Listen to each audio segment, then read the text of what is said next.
Calypso Association bring on a seasoned Calypsonian from the past to do one or two of their greatest hits at the Calypso finals?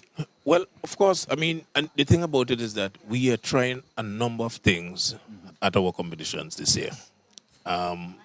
If you noticed, for the quarterfinals, we decided to bring on two Calypsonians who normally would not have made it to the quarterfinals. That's Lady Bako. Lady Bako, and of course Sour Sour. Although Sour Sour almost won a crown in recent times.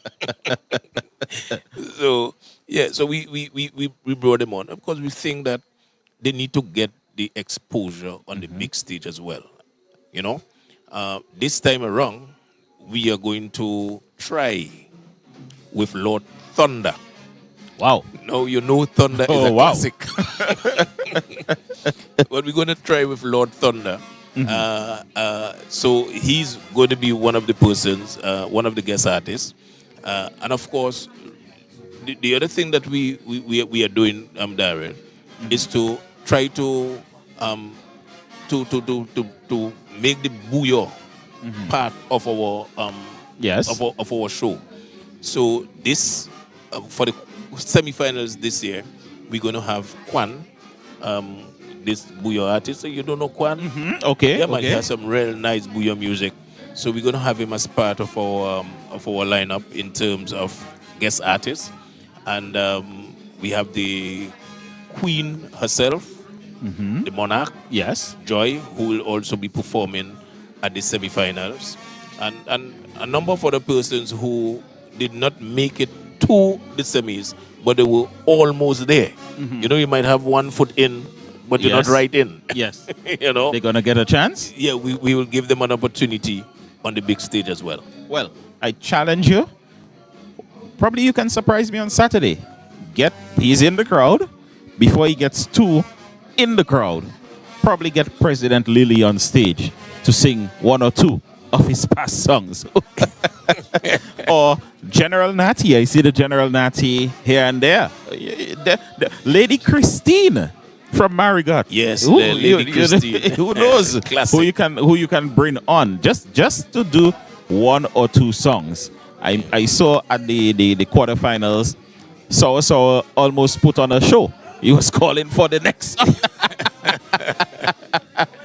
I mean, Sour and Lady Bako, I mean, those are two classic in Calypso. I mean, when after the eliminations, when persons were struggling to get 1,000 views in 2 days, in 2 days, Lady Bako was striking 60,000 views, you know. Remember some years ago, this guy sang a song, I need to pay my rent. I want my own home. I'm tired of paying rent. This generated over 500,000 views on the Calypso Association Facebook page. So, but Caressa, what number are you practicing at?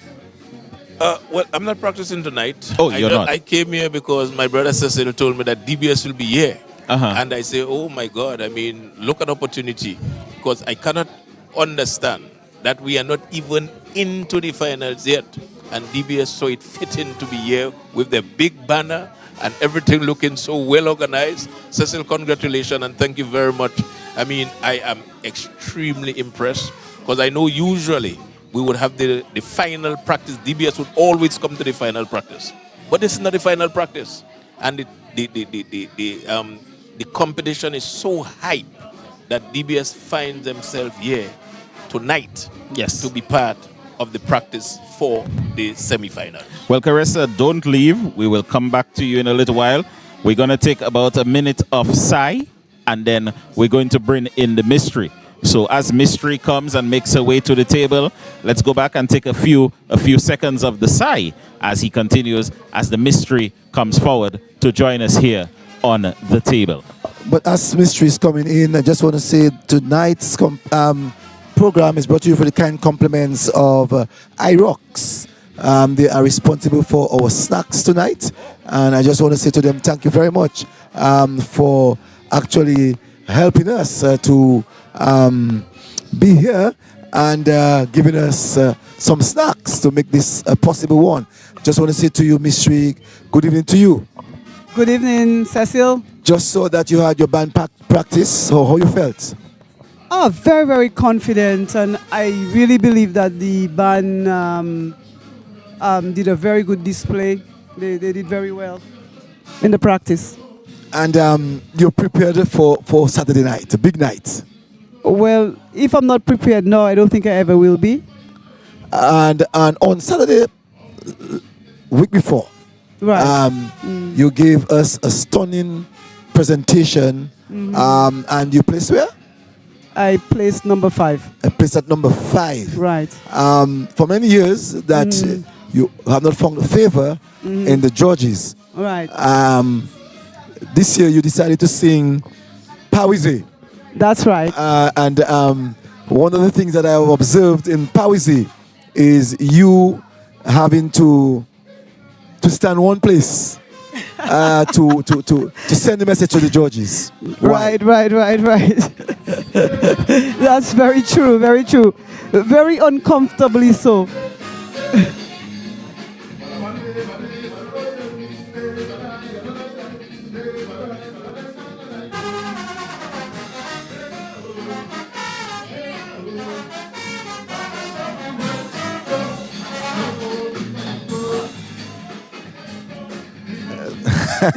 These things happen sometimes. Yeah. Sai is practicing, and yes. So, as I said, you found favor this year. Past the elimination line, Right. get to the quarterfinals, and now into the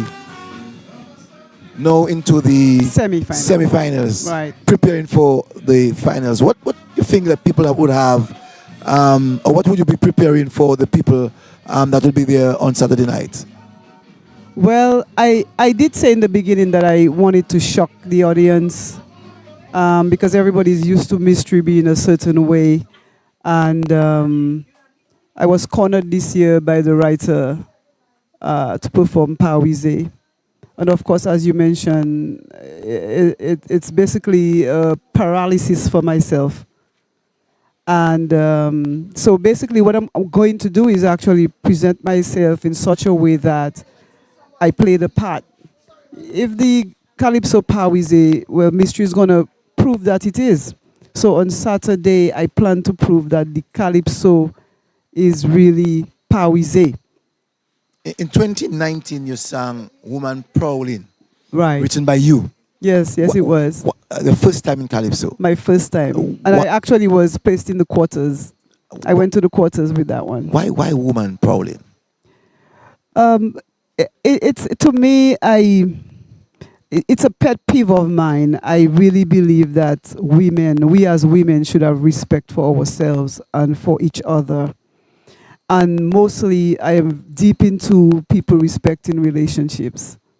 So Women Prowling for me was my first attempt at actually bringing some awareness to my sisters that sometimes, we don't have to go and try to destroy somebody else's relationship just because we like someone. But you came back in 2020 with Jean Don't Want Pork. Gina Don't Want Pork. Right. And Why? This vast difference. Well, I think it was just a part of mystery coming out. Mystery being herself, having that, wanting that double meaning in everything that she does. And then you came with Cocoa Stick. Was, I mean, was a hit. from the first time you came about Woman Prowling, then you came with Gina Do Want Pork. No, you came with Cocoa Stick. Yes. I mean, Yes. I mean, cocoa is a thing that we all grew up on, Mr. Joseph. Play of words. Of course, play of words. Written by you. Collaborated with my writer Bassi. And I remember you singing Rampage. Yes. Why? Rampage, again, it was just to explore the different talents, the different facets of mystery. And you know the one that I really love? The one about letter of the alphabets. Smarty. That Teasy. actually, that's one of my favorite ones.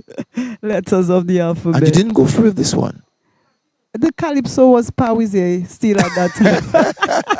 Letter of the alphabet. Yes. Can you give us a few lines in this one? Well, if you can make me say letters of the alphabet when you're making love to me, something must be wrong. And if you can't make me say letters of the alphabet when I'm on top of you, you're looking for fun. Hey, you must make me say I, Y, O, ooh, You know, I, Y. you know when you're saying that in your few lines that when I lie down on you and you cannot make me repeat the alphabets that Right. you're looking for horn. and I was trying to wonder when I first heard that song, what do you mean? And I heard I O U. I mean that's the letter of the alphabet. That's right. That's right. I owe you. And again, the double entendre, the just the fun and the satire. Yeah. And what about the last line? Which one is that one? Talking about R? Mystery, you are really a mystery. Yeah. Well, I would hope so. Mm-hmm. And this year, Pawize. Yes. Were you getting at anybody when you sang Pawize? Well, my history. My history has been that I think we've had a few beautiful pieces of work that was basically ignored, and my belief is that Calypso is in a box. That's just how I see it, and I'm trying to explain it. To me, I think the majority of the judges see Calypso in a box. I mean, if you are not doing this and doing that, then you go nowhere. And sometimes I think we need to come outside that box and allow Calypso to grow and to thrive. Many people do not know that before you came into Calypso that you were a lead singer for the Machine Creole group. That's right. And right. Singing pop music at the same time. That's right. Give us an understanding of your crossover from singing pop into Calypso. Big difference. Well, all the genres have been a way for me to express myself. So it's not, it's not surprising really. I've always used the genres to express myself wherever I am, whether in a band, I did the compa music, I did all the other stuff. But Calypso for me really, it was a more prevalent in Dominica. And I just felt that, here's an avenue for me to actually do what I want to do, be who I want to be, and wear a different cap. And I took that possibility. I know it's very difficult for some people to sing a song like Hotel California. Right. And if a person like you, singing pop music and having to keep the keys of Hotel California, like the singer of Hotel California. I think I really want to say to you, the very first time I heard you was singing that song. Yes, yes. And I'm very impressed with your vocal cords. Well, thank you. And the way that you're able to hold them in yes, key. thank you. Well, with I think sometimes to do the part, sometimes you have to really get into it, and sometimes I can get into the part. Like with Hotel California, at the time I could just visualize everything and put myself in that place and time and do the song. You have many women into the semi-finals with you. Right. Tell me, I almost know what the answer you may want to give me, but still tell me which of the women that you figure out that you're fighting against to get onto the big stage, the finals. Okay. Don't be disappointed in me if I tell you that I'm rooting for all the women, all of us. I happen to love Joy. Love Joy. my role model, really. I'm very impressed with her, the way she's carried the crown, the way she's dealt with the sisters in Calypso. And so I'm not fighting against any one of my sisters. And I'm being honest. Don't be disappointed with me when I tell you, and my writer can validate this. I've never really wanted Krong. I just wanted to be mystery, just to be myself, to do what I want to do, without having that pressure. That Krong to me is like a pressure, you know. And then the other thing is, I always tell people I know who I am. I'm well accomplished. I don't need to compete really. All the competition time is gone. I stopped going to school because I felt I had enough. I'm just enjoying my life right now. So to me, Krong is like an added responsibility, a burden. Well, what do you mean? What do you mean when you say you stopped going to school? Well, I'm schooling at the School of Life right now, Okay. you know. But I'm saying in terms of formal tertiary education and that kind of thing, you know, I'm done with that. I'm almost a doctor, you know. I'm just probably about a year and a half, 2 years short of a doctorate. And I just decided I'm done. So you have a master's. Of course. Plus. And not too many persons are aware of that. No, because I am very much reserved. Masters in what? In clinical social work. Okay. Yes. No, I realize that the ladies that are singing, the sisters that are singing, if you all have a different style of singing. Mm-hmm. When you hear Abia, totally different from when you hear Nashelle, totally different when you hear Tasha P, different when you hear you, totally different when you hear Lady S.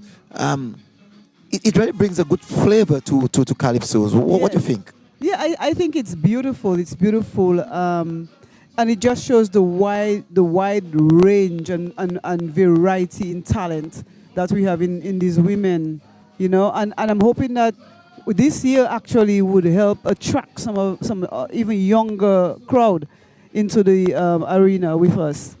You know, I think it's a new day for Calypso in Dominica, to have all these women with different styles, different songs. You know, it's beautiful. What do you make now of other women who want to come to the Calypso business? What do you have to say to them? Well, it's not easy, and of course there's always a battle, the battle with the judges, the battle with opportunities, even considering the final rewards that are very minimal.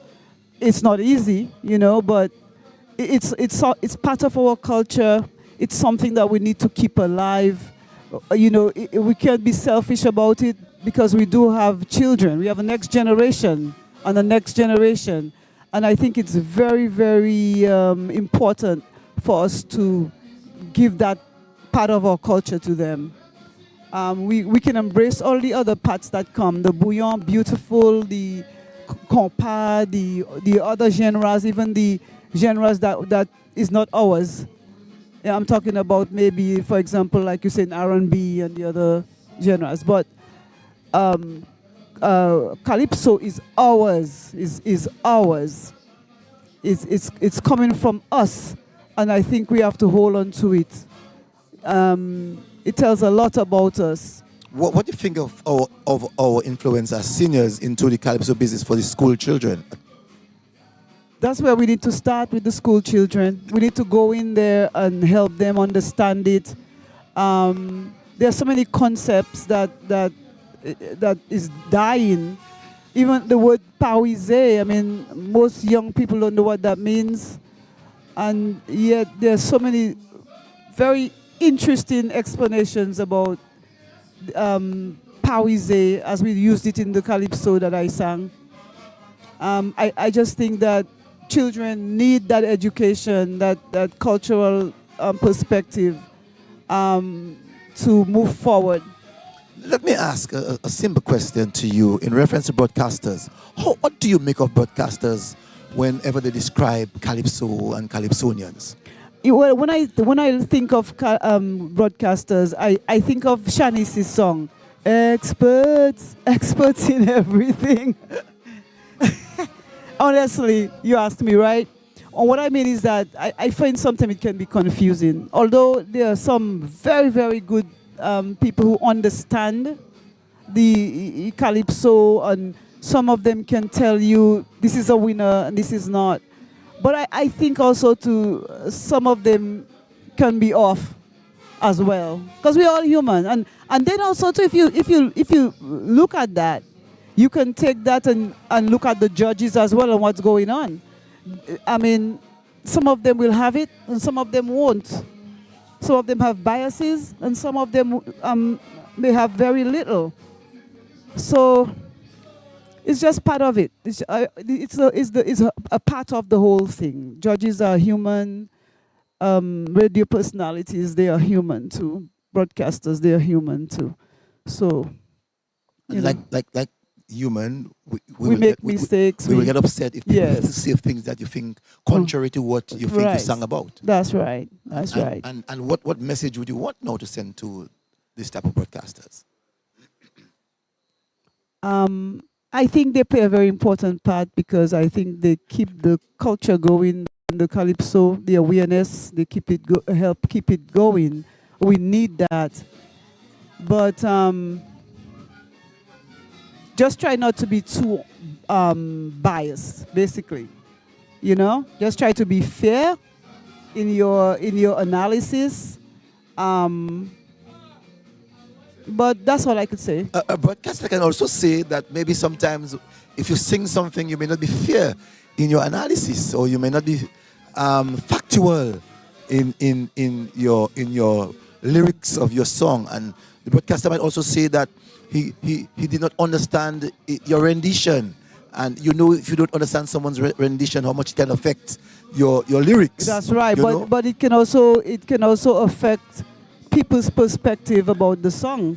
And from there, because the people are listening to you and they probably honor some of the things you say, can turn the tables on that Calypsonian singing the song. So I think it's very important that we are very careful. Doesn't matter where. It could be the judges, it could be the radio people, and it could be us as Calypsonians as well. I think we all have a responsibility to just be fair and to be open. What you make of DBS Radio always ready to help, to elevate, well, I love DBS. Expand Calypso. I love DBS. I love DBS. Of course, I love DBS. And for the past few years, DBS has been the first person to drop my songs. So, yeah, DJ Helly Boy. He's the first one always dropping my song. So also kudos to him too. And to you, Cecile. You actually discovered me, really. Remember, you gave me my first experience on a show in Roseau. What was it? It was the Christmas Song Contest. Right. So, I mean, yeah, I'm grateful to DBS. And also, I want to say thank you to the other platforms that have actually played a part in exposing Calypso and keeping it alive and bringing us where we are today. Yeah, and of course, I want to say thank you to the new executive for all the work that we are doing. Yeah, to try to bring Calypso to a new level.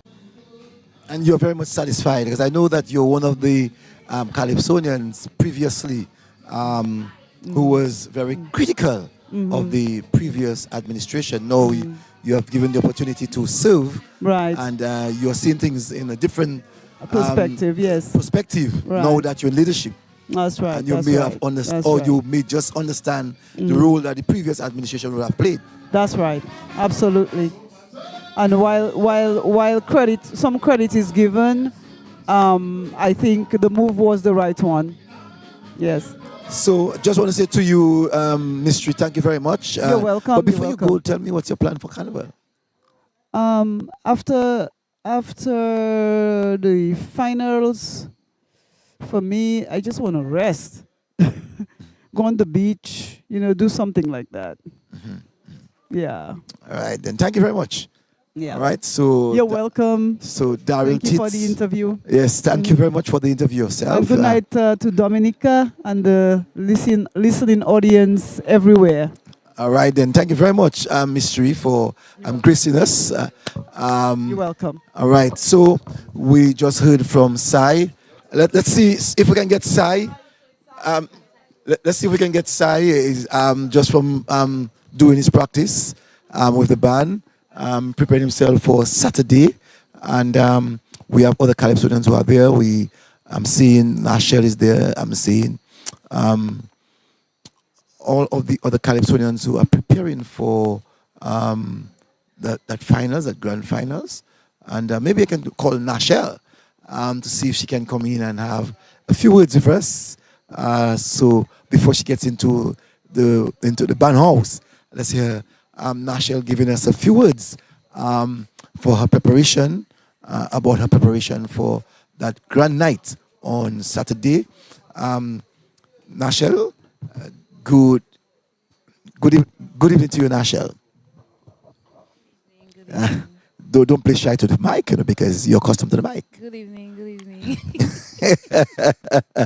Nashel, you would have started way back in 2009. Yes, at the While you were going to school at the Isaiah Thomas Secondary School in St. Joseph. That year you sang Universal Secondary Education Use, written by Pat Aaron. You remember that song, right? Yes, yeah. What went through the minds of Pat writing that song? Did you tell Pat? Did you inform Pat what you wanted? Did you help in the lyrical contents of the Calypso? Well, I did not. It was actually my first time taking parts, and it was a teacher's inspiration. So me singing and just wanted me to take parts, because she thought I had the ability. So I guess Pat's writing for students, he wrote about the, how should I say it, the struggles that we have with our education, the secondary education here, and he just put that in song. Would you remember a line or two so that persons who might be listening or watching might say, okay, I remember this one. Oh, it's Nashel singing this one. Since universal secondary education, dun, dun, dun, dun, students' performance has gone down. You can only tell a child's true potential. Dun, dun, dun, dun, dun. In the field, they are best suited to perform. Even the blind can see it's a failing policy. In the end, the real losers are we. Yes, that's fine. That's way back in 2009. 09. And you came out third? Was that what position did you? That I year, I think you sang together with Fael. You sang with the sister of Tasha P. I the sang brother with Shelly. I remember and Shelly. Yes, Shelly won that crown that year. Yes. Yes. Yes, he did. Yeah. I don't really remember now, but I know in my 5 years of taking part in the Junior Monarch, I've placed about 3 times. Third runner-up, first runner-up, and then the crown. And the crown the last year. Yes, that's the year. That's the year that Shelly was not participating. Yes, because the year before Johnny won, I came out first, and that year I won, she came out first. Right. Yes. and prior to that, we saw Shelly getting a number of crowns. I think 3 crowns in a row. Yes, he did. Representing St. Mary's Academy. I think he first studied at St. Mary's Primary. Then when he went to St. Mary's Academy, and then became part of the 1 year, part of the big thing. And since then, we have not seen Shelly. No. You find yourself back into the big tent or into the big arena in 2015 for the very first time, singing Massa Mulatto. That was it? Yes, it was by Pelam. It was about back in the days, and well, we know what Massa is. So I don't really remember it off the top of my head right now.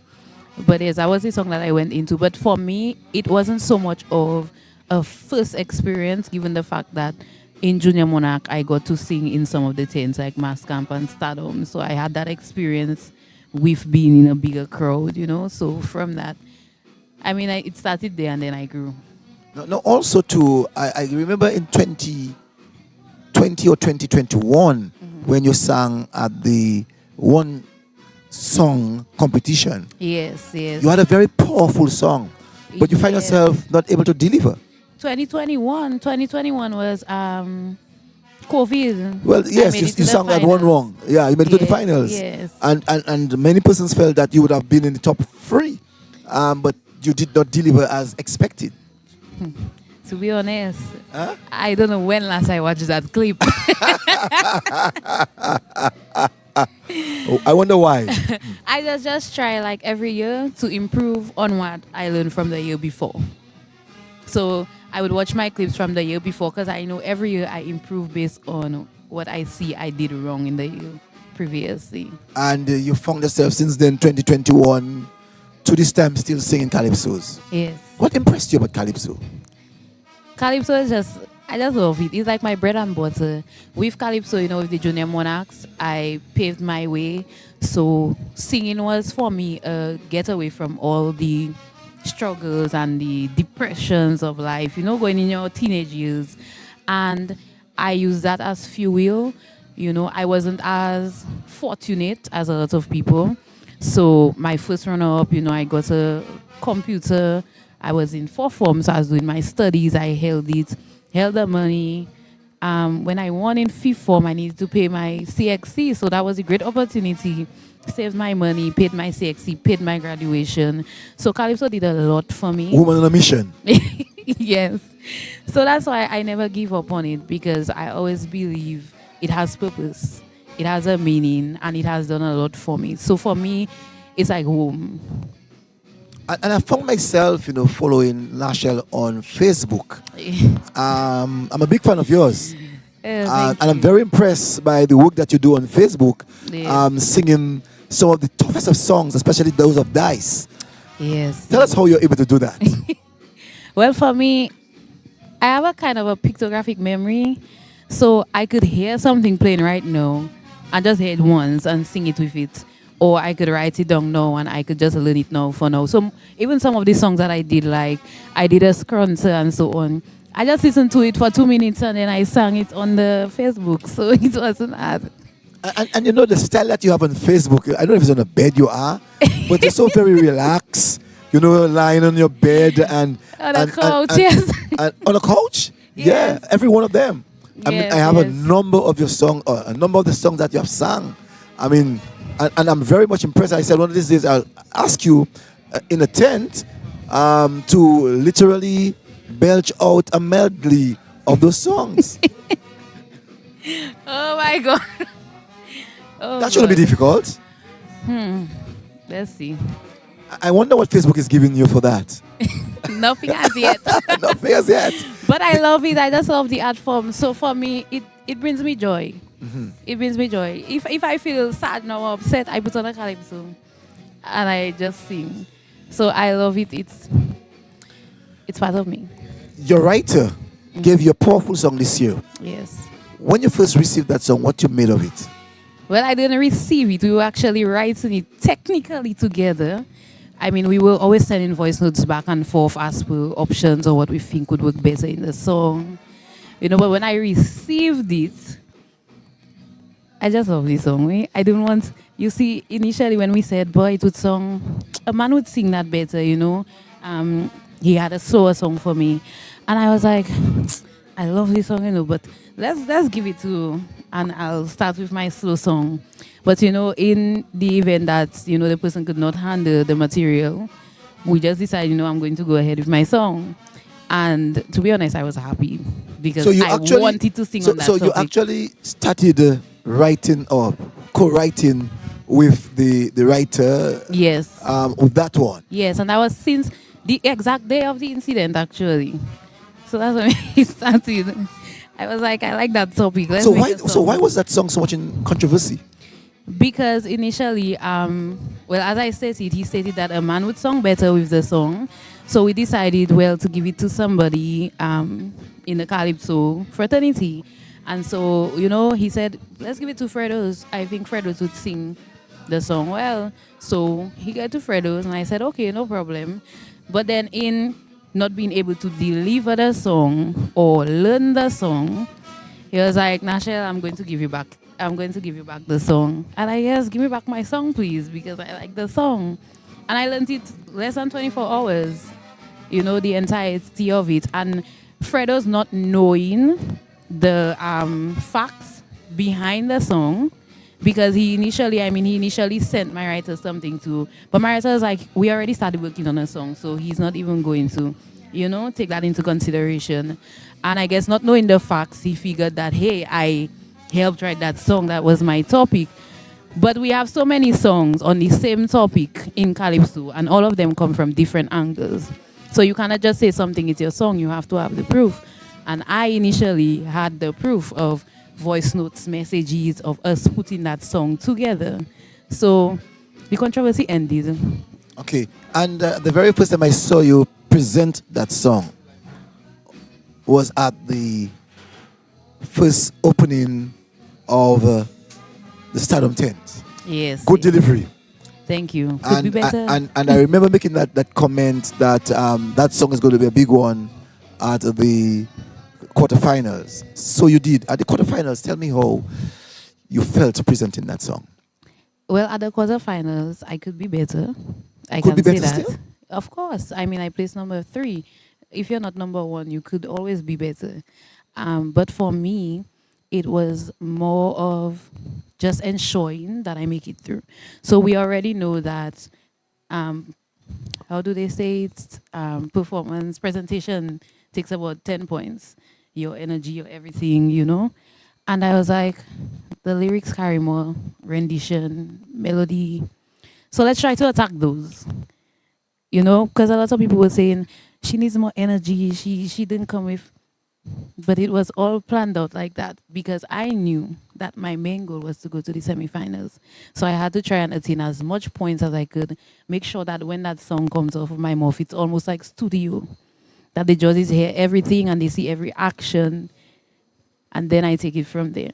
At least from the semis, I know there's something that I have that they want to see that they have not seen as yet. Why Melissa and not Melissa? Well, we did discuss that at first.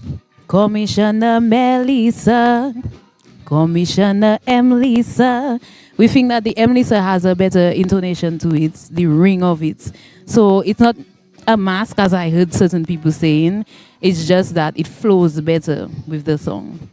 And you're very comfortable with Commissioner Lisa. Oh yes. Oh A yes. small bridge. A small bridge.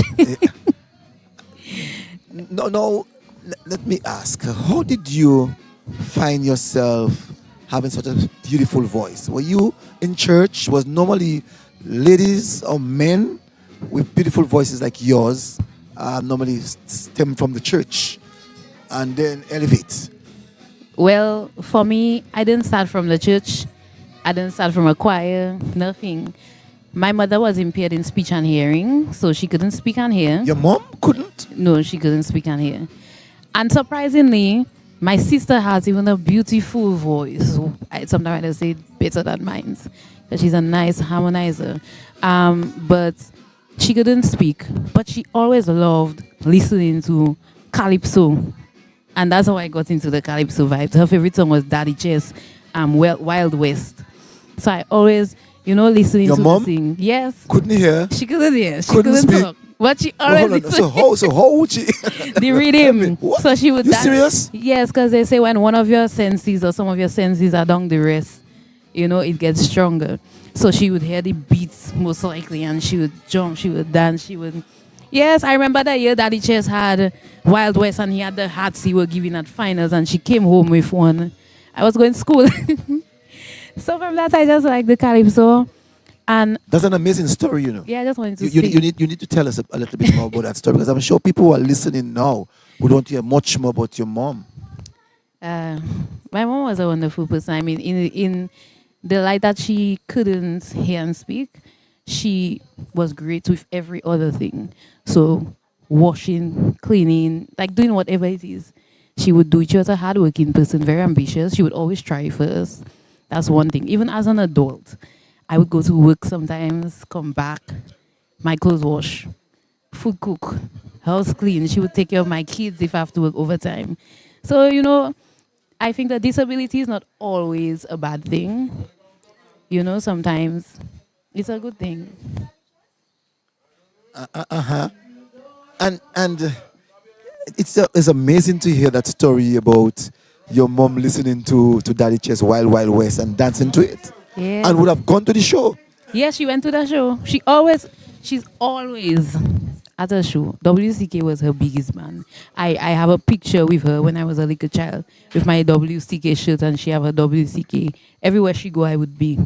You said was. That means she's no longer with us? No, she passed 4 months ago. Oh my God, may her soul rest in peace. Yes. Accept my sympathy. Thank you. Yes, and I can imagine those things you remember for a very long time. Oh yes, plenty things. Where you are today singing, maybe God gave you and your sister what your mom could not have done. Yes. My little brother is also taking part in Junior Monarch this year. I pushed him, I tried to make him go. So he's doing the Junior Calypso, the Bouillon Monarch. So, I just want her to see, maybe if she's watching from up there, that's, he's doing something good with his life. Now, let's go back a little bit about the quarterfinals. That night, before you get on stage, you saw a number of Calypsonians went on stage. What was going through your mind? Because that's a pressure point. To be honest, quarterfinals, I was number 4, so I was very early. I did not see so much before me. But what was in my mind is that I remembered the COVID year when we dipped. Dice was singing before me and I was after Dice. And I always had that fear. And they were like, Dice already is coming to set a standard. Once I set that standard, you just have to try and keep it there or go above it. And for me, any competition I go in, I try not to reflect on what the other participants are doing. Whatever I hear before, I come with a higher standard to match it. So I come with something. And I have that alter ego that I like to bring out on stage. So it's not Nashelle, it's Nashelle. So, Nashelle, you will be singing at number 18 Yes. out of 20. Yes. So some big Calypsonians will be before you. Oh, yes. But there's Daddy Chess who came at number 1 singing at number 20. At number 19. At number 19. Yes. What's your plan for Daddy Chess? Knowing that's your mom's favorite Calypsonian, she's above, Yes. not watching on you. To be honest, there's one thing I realized Daddy Chess has that I haven't had in any of my videos. I will always watch them. He has that energy, that vibes. Daddy Chess could sing anything for you, and just by the way he moves on stage and he sings, he commands the people in the crowd. I'm using it too. Just with. You'll be doing that at the using it semifinals? too. We have to get the crowd with first. But for me, Daddy Chess singing after me is just a motivation where I come to try to set a standard and he has to either go above it or keep with it. So I come in to rock the crowd. No matter what, I come in to give it my best that night. Well, Nashelle, I know that you're preparing for the semifinals, and I don't want to take too much of your time. Yes. I want to be in a different element for Yes. that practice for tonight. The Swing Stars Band, what do you make of them? They're great. They're great, to be honest. Can't say anything negative. They're awesome. This season, I must say. There are many other girls, or ladies, sorry, singing. I think some 7 other ladies. Yes. Which one that you're fighting with? For me, I would say Joy. So when Tash. once you say joy, it means that you're telling yourself you're going to the finals. That's a good. Once you said joy, it means that you're telling us that you're going to the finals. You manifest it before it happens. All right. So you say joy, Tasha P. Tasha, Abia has a wonderful voice and always comes with something different. But for me, I think that would be my top three Top 3. in the women. Yes. And seeing at number 19, you'll see what they would have already done, and you now decide to take a piece from each of them to crown it out for you. I will not be seeing what they have done. Not to be honest, I will be just coming and give what I have to give. I see what I did. I see what is expected, what can be enhanced, and I'm coming to deliver that. What do you make of DBS radio? I just With listen to Calypsos. DBS. Sometimes I just say, hear them. Tell me what you mean when you say, hear them. Tell me. Sometimes y'all critique their songs in such a way, but I just say constructive criticism is good. At least you criticizing it, but you giving a solution to it. So I like that about DBS. I like the fact that you all always have, welcome the Calypsonians. You all are always there up front. Especially you, Cecil, as if I know you since Junior Monarch doing these things. What's that? As if I know you since Junior Monarch, you doing these things. Yeah. And I just want to say, I remember when Cecil told me I wasn't winning that year, I won that year, okay? Because I think that year, the one who came out first runner-up, this young lady. Johnny Yes. Jackson. She won the was year before, powerful. yes. She had won the crown that previous year, and she came in for a big one. Yes. And I felt that there was no way that you could have crowned it off, But if all honesty, I think you did a massive job that Thursday afternoon, and it was raining that day. I remember. But Dice was the one that assisted me in that for the first time, told me how to do my presentation, how to do everything. So yeah, I have him to thank for that. Yes. And I've always respected you as a young lady in the Calypso business. Thank and you. you have made the women themselves proud, the pioneers of Calypso. I'm sure just hearing you and hearing your quality of voice, they themselves are proud of you. Yes, Joy told me she's proud. Yes. So if the monarch can tell you that she's proud, I can imagine what Tasha P has already said to you. Yes, they're all proud. So which means it's very difficult for you to say bye to the Calypso. I will never say bye to the Calypso. You see, I'm also taking part in Calypso in St. Lucia as well. I did this last year that passed. I made it to their semi-finals, but it was my first year. But I'll be there this year again. That's the secret held. Although I followed Calypso in St. Lucia last year. I was all on the newspaper, planted all on the internet. Remember. Hardline wrote for me. Hardline. Yes. Okay. So this year you're going. Well, you can't compete with the song that you have. Emily. No, always a new song. As a matter of fact, it's not possible because you have competitive hit, one. Yes. And two, the issues are not the same. That is true. All right? That is true. Yeah. So I really want to say to you, thank you. Daddy Chess has just finished, and I'm sure I'm going to talk to Daddy Chess. Thank you. And I wish you the best on Saturday night. Thank you. DBS will be Appreciate live. it. Thank you, everybody. All right. DBS will be live as we are live tonight, both on television and social media platform. And I can also see that we are also on the audio, bringing it to them as it happens. Thank you for having me. All the best on Saturday. Thank you. All right. So let me see if I can get Daddy Chess. Where's Daryl Tits? I think Daryl Tits will do Daddy Chess. Very nice conversation with Nashelle. Nashelle is now having a conversation with Daddy Chess. Daryl, I'm sure you heard the interview with Nashelle. Yes, I did. And something amazing she told me. Her mom couldn't hear. Yeah, couldn't I actually speak. knew that. You knew the mom. I knew that. And that she said I didn't that. know she had passed. Yeah, she said 4 months ago. I did not know. And she said that her favorite Calypsonian was Daddy Chess. Yes. Can you imagine? Cannot hear, cannot speak, and your favorite Calypsonian is Daddy Chess? Well. And she said when Daddy Chess sang that song Wild Wild West, Yes. she came home with a hat of Daddy Chess. That speaks volumes. How many times did Nashelle win the Junior Monarch? Once. Yes. I was the head judge on that at that. So that means so if you were the head judge, I suspect that year I told Nashelle that she wasn't going to win. So you and I always fought about Calypso. That year you would have given Nashelle because you wanted to send a point to me. Yes, it was at the Crazy Coconut. Yes. So yes, that's correct. You have that. Yeah.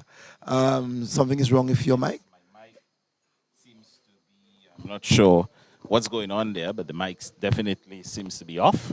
But Daddy Chess, okay with your practice so far this time? Oh yes, oh yes. Normally, I try to do all my practices before the opening of the tent, and I just use the tent as my practice. I never pass back. But because the tent has been cancelled, I didn't want to live a whole week and a half with the band not practicing my song and then go on a semi-final. So I said I would just come tonight for a nice like a run through. It went nice. The guys remember the song. They remember everything. The mood is there. The vibes is there, and yeah. How do you feel about going into Saturday? I feel good. I feel good. I mean, I like a hot competition. Competition is a thing you never want to get too high. You never want to get too low, because strange things can happen, you know. And you don't want to go in there too confident. You want to kind of erase the results of the quarters in your head. Yes. Because everybody's starting from a clean slate. Everybody's starting from the same starting line, you know. So you want to make sure you give everything in the semis and leave no stones unturned. Yes, indeed. And you are going into the semifinals from a strong position, having been number one at the quarterfinals. Is that a boost to your confidence? Does that mean anything to you going in on Saturday? I mean, yes, it does. It's a boost to my confidence. But I'm a very hard critic of myself, you know. And I looked at the video of me performing in the quarters, and I'm never satisfied with a performance of mine. So I look for little areas that I can improve. Yes. And hoping to give a better performance in the semis and take it from there. Do you have a second song?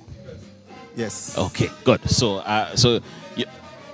I think I can safely say that I bet that Daddy Chess, based on your performance at the quarters, although you have not yet performed at the semis, I said based on your performance alone at the quarters, I would bet that you would go into the finals. But again, it's what happens on the night of the semis. It's what happens on the night of the semis.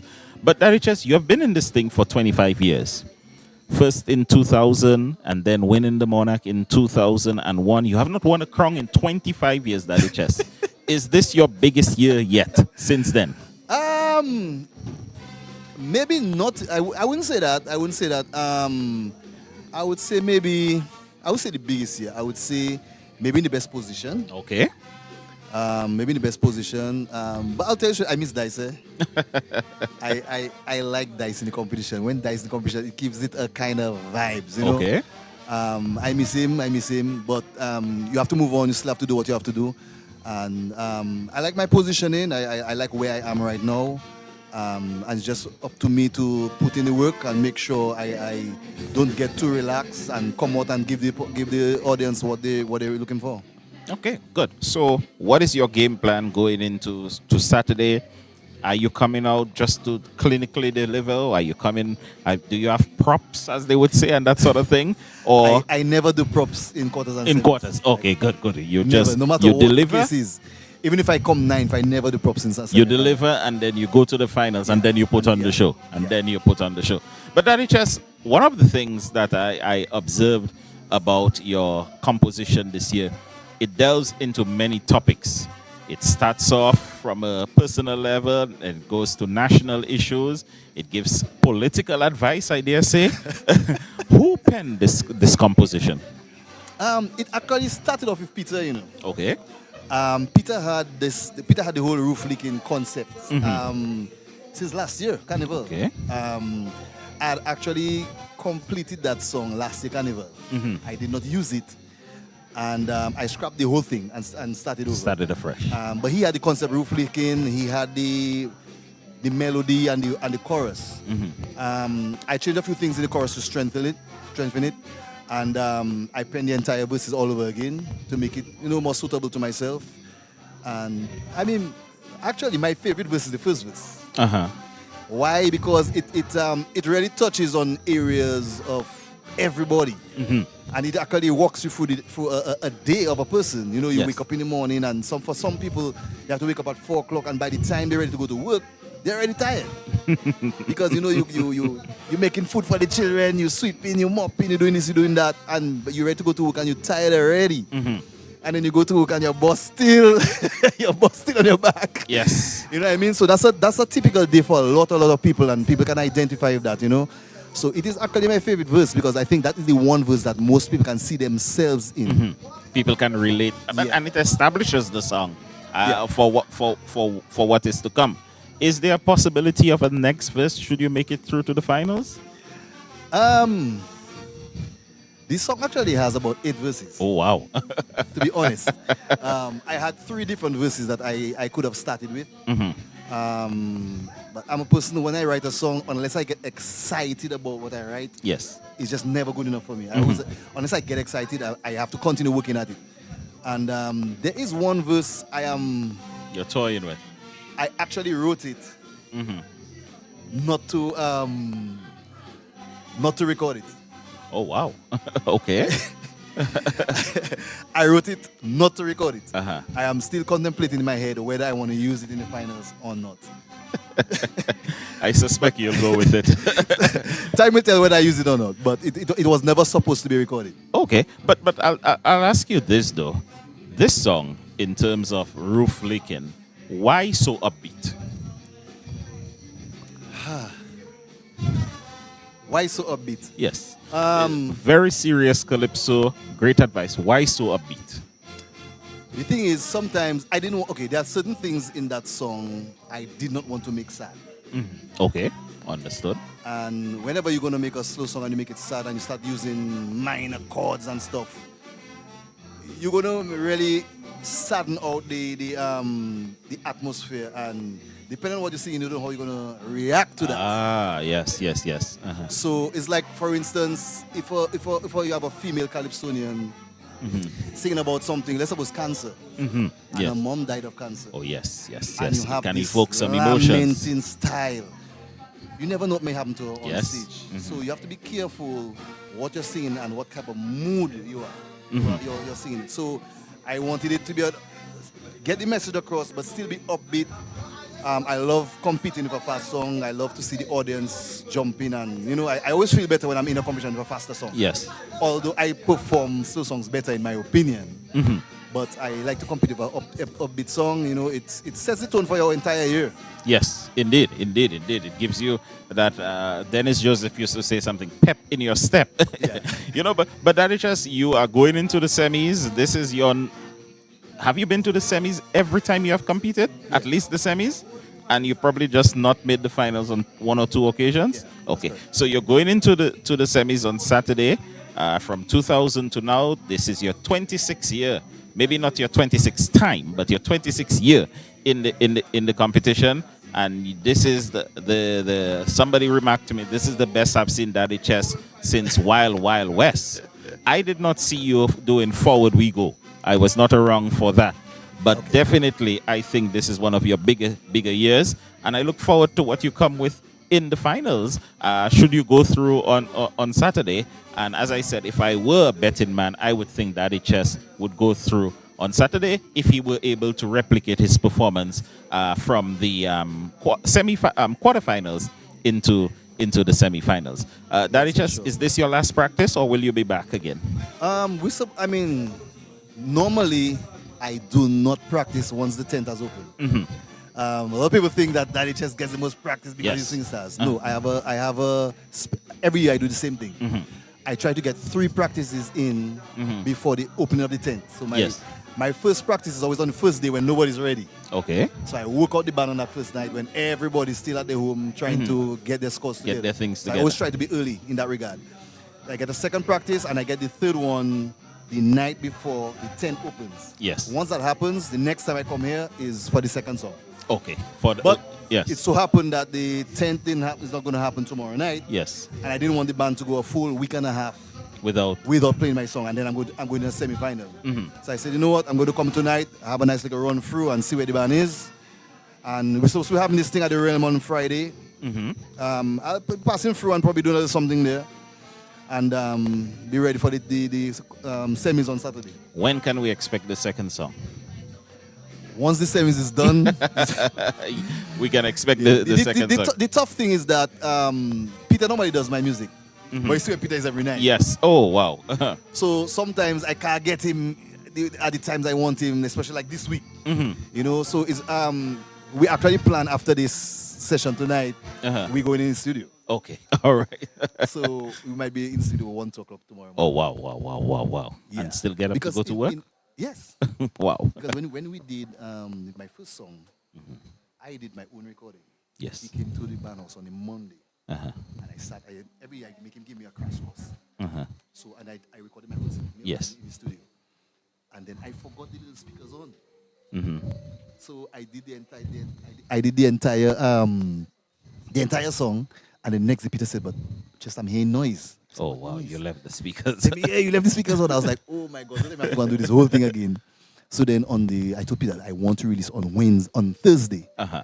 So Wednesday night, when he came in the band house, I went at it again. I did it properly this time, recorded my own self. I took all my time to do it. And then when he came home, I was just listening in the studio, just listening to the recording over and over again, just to make sure I like it. And then we just sat there, and he had already done most of the engineering, the mixing and stuff. So we stayed until about 1:30, 2 o'clock, get everything together. Yes. And by the time we left, the song was done, ready for release. Yeah. So you have to put in the work. Sometimes late nights, you come to work and you want to sleep at work, but that's what it is. Yes. Well, Daddy Chess, good luck on Saturday. And you're singing at number 19, I believe. 19, yes. 19.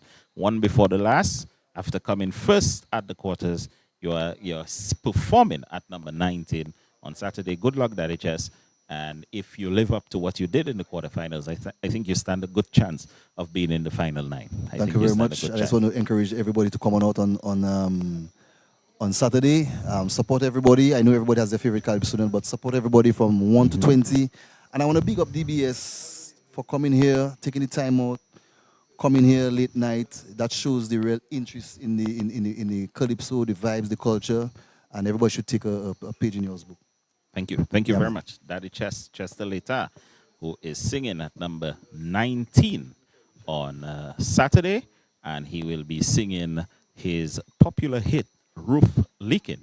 That hit propelled him to number 1 at the quarterfinals, and he will go in, of course, to the competition on Saturday, the semifinals, singing at number 19, Roof Leaking. He has told me he already has his second song prepared. He is getting it going in hopes that he goes into the finals on the I think they're going to be on the 13th of February.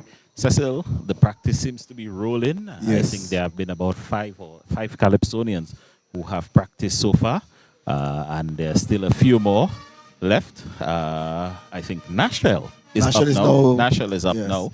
I'm sure we can take something from Nashville. Let's see a little bit from Yes, Nashville. let's see a little bit from Nashville, see what's going on inside.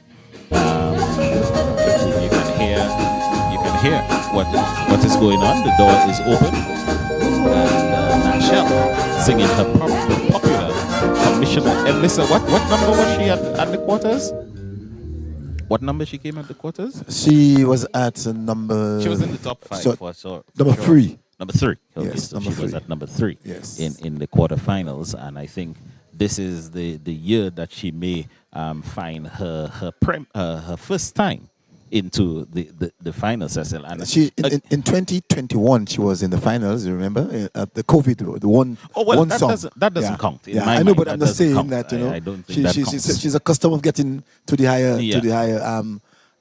part of the competition. Yes, she has but this been- time it's been a in- two-time a two-song competition. Yes, so she's going to go places with that one. Again, it is what happens on the night of the semifinals. Things can happen, mishaps may happen. Not that we wish that on anyone, but again, it is the performance on the night of the semi-finals. So no matter what we think, no matter how much we wish, no matter how much we hope, no matter how much we support, it is what happens on the night, what is presented to the judges on the night of the semi-finals. Can we see if we can get something from Peter later? Well, Cecil, my mic has gone off. Or is it my mic or is it my... Well, I'm not hearing. I'm definitely not hearing myself, Cecil. I'm not sure what is going on. Cecil, probably if you give me your mic. Can you hear me? Yes. So, Daryl, I'm not so sure if you heard me. no, I'm not hearing you. So,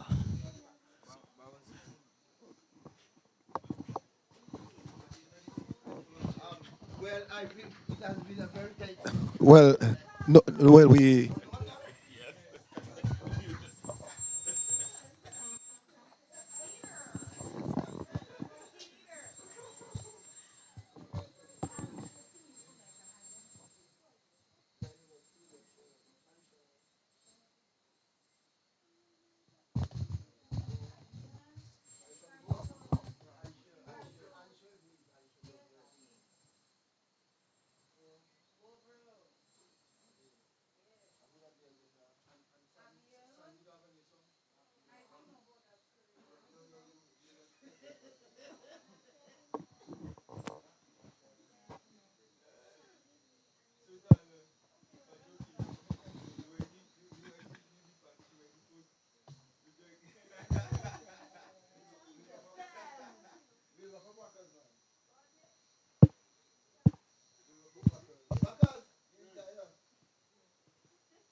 Well, we are live.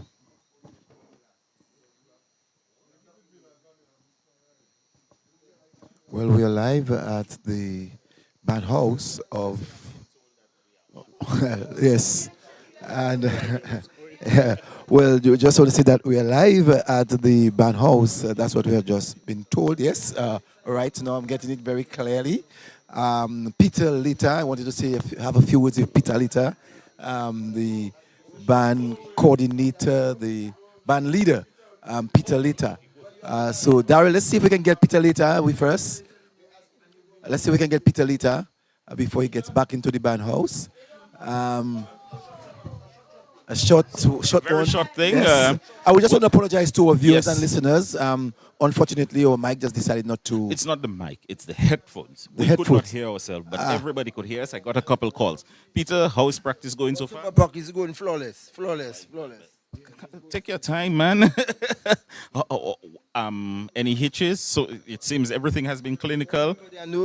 There's no changes of song, so we're just doing the same song that we did in the quarterfinals. The only change we have so far is Sandy. Oh, okay. So when she comes on, we'll might have a little thing, but no real trouble, man.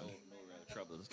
Swinging Stars has been sung in exceptional this year. Have you all made any changes within the band internally? I would say we sounded exceptional last year and the year before. I'm not saying no. I'm just saying there's something more about Swinging Stars this year. The thing is, I guess all the older heads or the more mature heads are gone now, so it's a much younger band. So I guess the brass has a different feel, the bass man has a different feel. So it's a new song. More stamina? Well, I believe so. Right now I'm one of the older guys. But guys, I wish I could stay whole night with you all, but I'm needed somewhere else. How many more Calypsonians are down for practicing later? Four. Only 4 left. So you should be out of it. Last night, and we doing the- Oh, okay. Is there any other practice for the rest of the week? Well, we're doing a very interesting practice on Friday that we're going to be doing at the Realm, so people can look out for that. But I was told that you guys are going to be there. Yeah, we'll be at the Realm on Friday night. Yeah. Yeah. Oh, well, you learned something tonight. You learned something. I learned something new. Anywhere Calypso is, DBS is there. Well, on Friday night, I may not be at the Realm because I may attend the OECS Queen Show. It all depends, but I think with Calypso on at the Realm, I may skip that. I may skip that and come to Calypso at the Realm on Friday night. So, but Cecil, there is still Nashel. The band who started. The band took a small break. Yes, there is still Abia who has been here very early. Yes. And I think there's still Sandy to come. As I said, that Sandy has might be the only person with a new song that should be presenting at the quarterfinals. At the semifinals. Semifinals. Well, is that advice? Is that taking up advice? You remember we said so on Saturday. I'm not going to say anything else. Saturday, 2 Saturdays ago, we said that probably a stronger advice to her would be to sing her second song. No, because sing something else. because we know that she has the ability to belch out, and she has the ability to present. She's one of the ladies that has made the Calypso business, lucrative for other women, and so we felt that she could do herself a little bit more justice by having to present another song, and I think upon maybe I'm not saying upon our advice. No. We shouldn't take taking any we credit. shouldn't take any credit for We're that. not But, taking any but we credit. felt by listening to what she had, the very first one that she had, the first wrong, let's put it that way, we felt that some changes can be made. If we know the kind of person that We she were is. quite clear. We advised that she should change this cock song. This what is the name of the song? I think it's called Sue and Ellen. Ellen. Sue and Ellen. I think that is the name of the song. We advised that it should be changed, and interestingly, it's been changed. Especially the kind of person that Yes, Sandy yes. is. But I'll say one thing though, Cecil. One of the things I noticed about Sandy performing that song, even if we suggested that she changed, she performed it with a vavoom.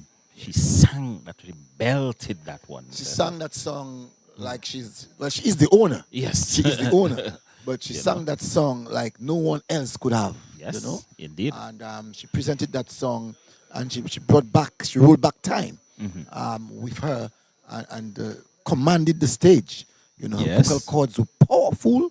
Her lines, you could have heard that clearly. And so she found herself favor with the judges. I think she came out at number 14, thereabout. I think that's she was down on the list. She definitely was not in the top 10 on the list. So that probably is justification for the change on Saturday. And you would know if Sandy comes with something like she has done before, Black Woman, Dark and Comely, or if she comes with songs like That's Life, Time to Take Back Control, anything of that ilk. Any song with advice. Yeah. Sandy may walk into the finals. You can never tell, and would be a contender for the Monarch, like anybody else who makes it to the finals.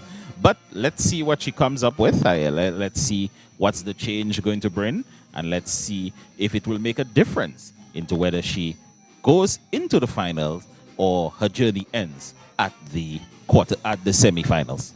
Darrell, Saturday night will be a big night. I think you have always said that that's your best night. That's my The favorite show, semi-finals. the semi-finals. It's a very intense show. It is a show also heard from Joy, and we mentioned it at the start of the show. Joy is coming out with her guns blazing, and I mean that pun intended. Based on what she's singing, she's coming out with her guns blazing. And I can tell you, Daryl, that anyone who's going to come for that crown from Joy, They must come good. Has to come good. They must come you good. know, and Joy, I think has grown from where she came from. Yes. And compared to, I think, 2 years ago. This is only her third year. Third year? Yeah. Yes. I think 1 year she didn't make it to the finals. No, I think her first year she didn't go into the finals. Yeah, she didn't go to the. I don't think she passed. No, I think think she passed went into elimination. semis. I think she went into semis. She went to the semis? Yes, but I don't think she made it to the finals. But what we have seen in recent times, Cecil, is that we saw it with in his first year, what's his name? The Bouillon Trilogy. We are seeing Joy come in, less than 5 years, winning the crown. Daddy Chess did it in his second year.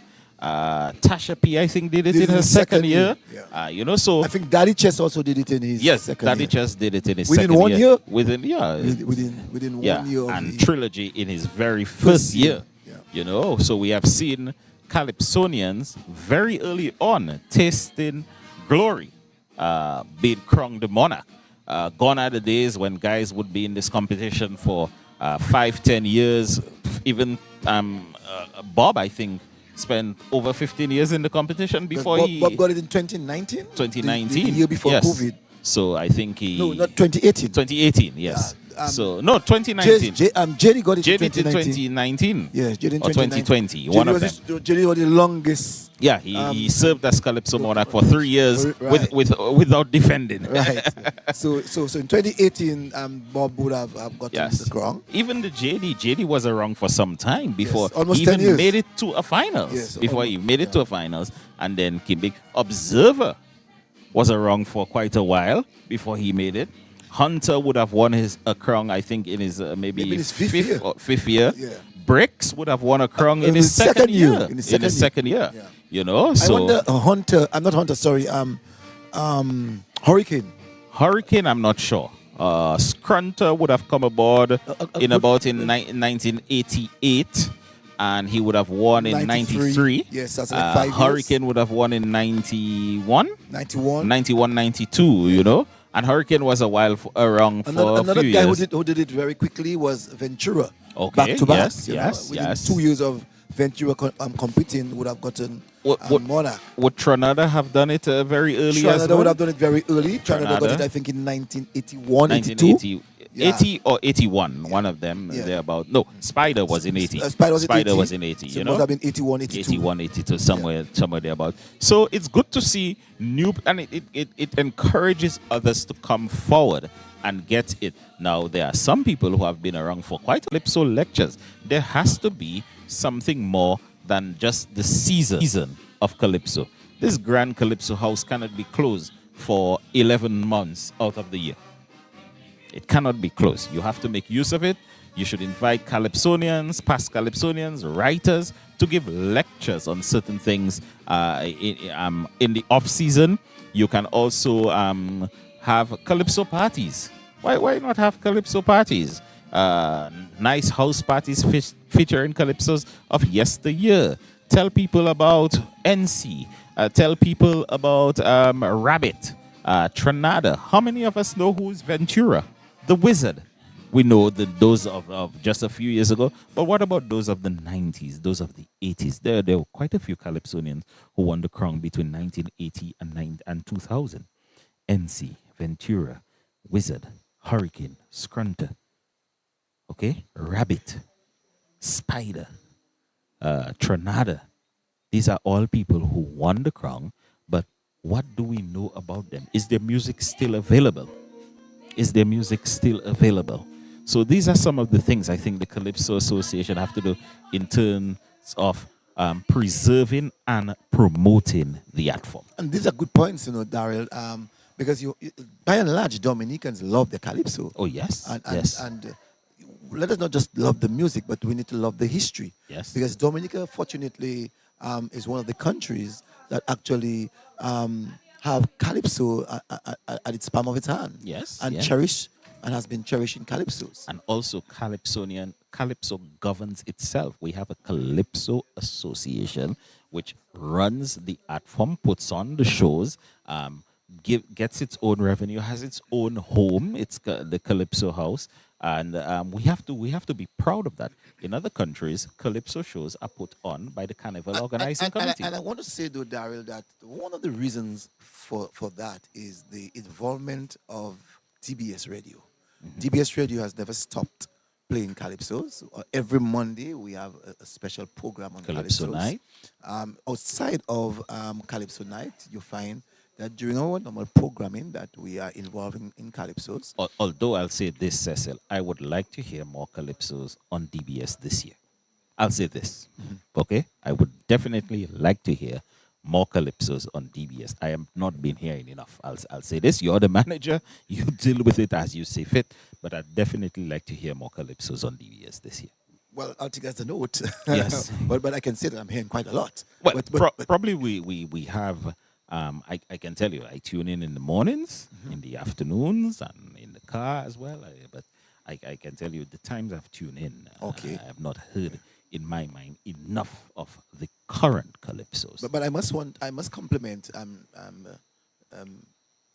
Melia, who is now on in the morning, especially after she gives the news at the Creole and French and Spanish news, Yes. she goes into Rem. Oh, she okay. goes into that Calypso. I'm just settling down in the office. Yeah. You know? So, So I want to compliment Amelia for a job well done. Okay. In really promoting the Calypsos. Maybe when some persons are driving. Yes. When some persons are getting out from the cars. So as you may have said that you are in the office settled. Yes. And so you may not be hearing. Fadul is doing a very good job in the afternoon.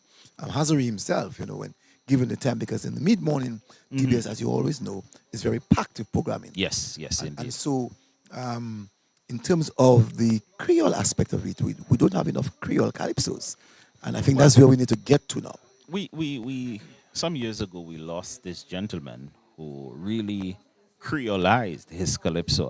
From Soufriere. Yes, Mighty Acre, and nobody else has stepped forward to really bring out the true Creole calypsos, or to put in the true Creole in the calypsos in recent times. But I mean, although what they're line or two, line or two. Like this one of Trendsetter. Oh, La Veille. La Veille, A song, I think, I'll say this, Cecil. I said I would say this before Saturday. I think this song has not yet been understood in the way that it should be understood. La Veille. I went back, I listened to this one. I did my research on what La Veille is. I did not grasp the full concept of La Veille. Remember, I asked you the meaning of La Veille. I thought I had the meaning down, but there were certain aspects I was missing. And when I understood it, I realized exactly what this song was saying.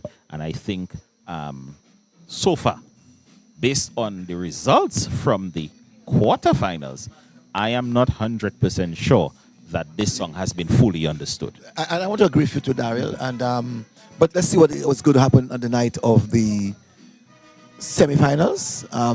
Trendsetter will be performing himself. Yes. And he has the opportunity now to give the opportunity. He has the opportunity to give to the judges that greater understanding of La Veille. Yes. So the Creole aspect. I think if we have more Creole in Calypso, and probably DBS can take it on its own in the way of promoting Calypso, probably have a Creole Calypso competition, just as an impromptu thing. Probably come up with some Creole calypsos. Who knows? I throw a lot of ideas out there without thinking how it can be implemented at times. And a lot of things takes finances, takes time, takes planning. So throwing out the idea may not mean that DBS can actually execute it based on how things are going. I know DBS has a lot on its plate, but somebody else can take up. I can't do it myself, but that's probably something the Calypso Association could look at. I know in Antigua, for example, they reintroduced the Independence Calypso competition. I know years ago, Dominica used to have the Independence Calypso competition, and Picky would have won a few times. But maybe we can look at these things in bringing in new aspects of Calypso competition, because it's all about competition for the Calypsonians. It's all about putting their craft out there. Maybe they have to look at new aspects of competition even out of the carnival season in order to promote the art form. So, I'm not so sure. I'm hearing the band. I'm hearing something. It reminds me of NC, where maybe someone might be playing their second song. You sure? And maybe, I don't know. I'm just hearing humming. I'm not sure who's inside. So, do we have camera? We have a camera inside, so we can probably look up what's going on. But I am definitely hearing something very different, something we have not heard for the year thus far. So if Dean could tell us, huh? Well, Dean sent it across. It's Sandy. I understand that's Sandy's song, but yes, she's not there. I suspect my good buddy Walkers. Walkers is the one actually humming that for her. That's interesting. That's interesting. Cecil. She's not there. The band is practicing, but Cecil, we're hearing something different. Yes, we're very different. Hearing something different. Very different. I'm very impressed. Yeah, well, I'm telling you, Walkers is the one doing it. I like the the humming. vintage feeling. Yes, I like the vintage feeling of that one. But And not just that, the arrangement in this one. Uh-huh. If you listen to the arrangement, the horns in this is really clear. And it says Yes. that this song like the Sandy that we know. well, there's a nice vintage feel to this one. Walker's is in there. I'm told Sandy is maybe out. So maybe you can give Tin the opportunity to make the listeners out there hear a little bit of it. So Tin, let's try something. Can we get something, Dean? Give us the thumbs up if we can get something. Yes, just done that. We have gone inside.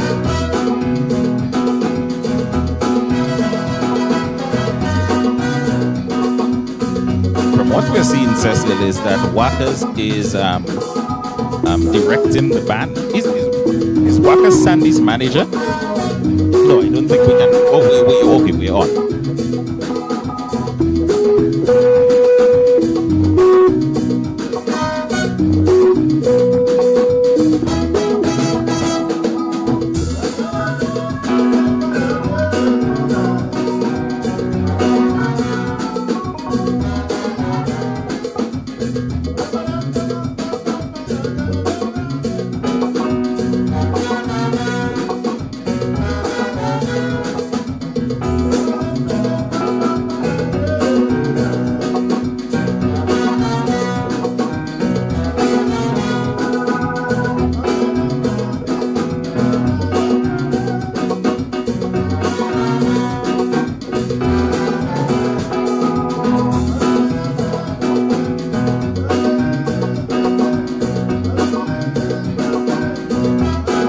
Cecil, from what I'm told, Sandy is out and will be coming in on Friday.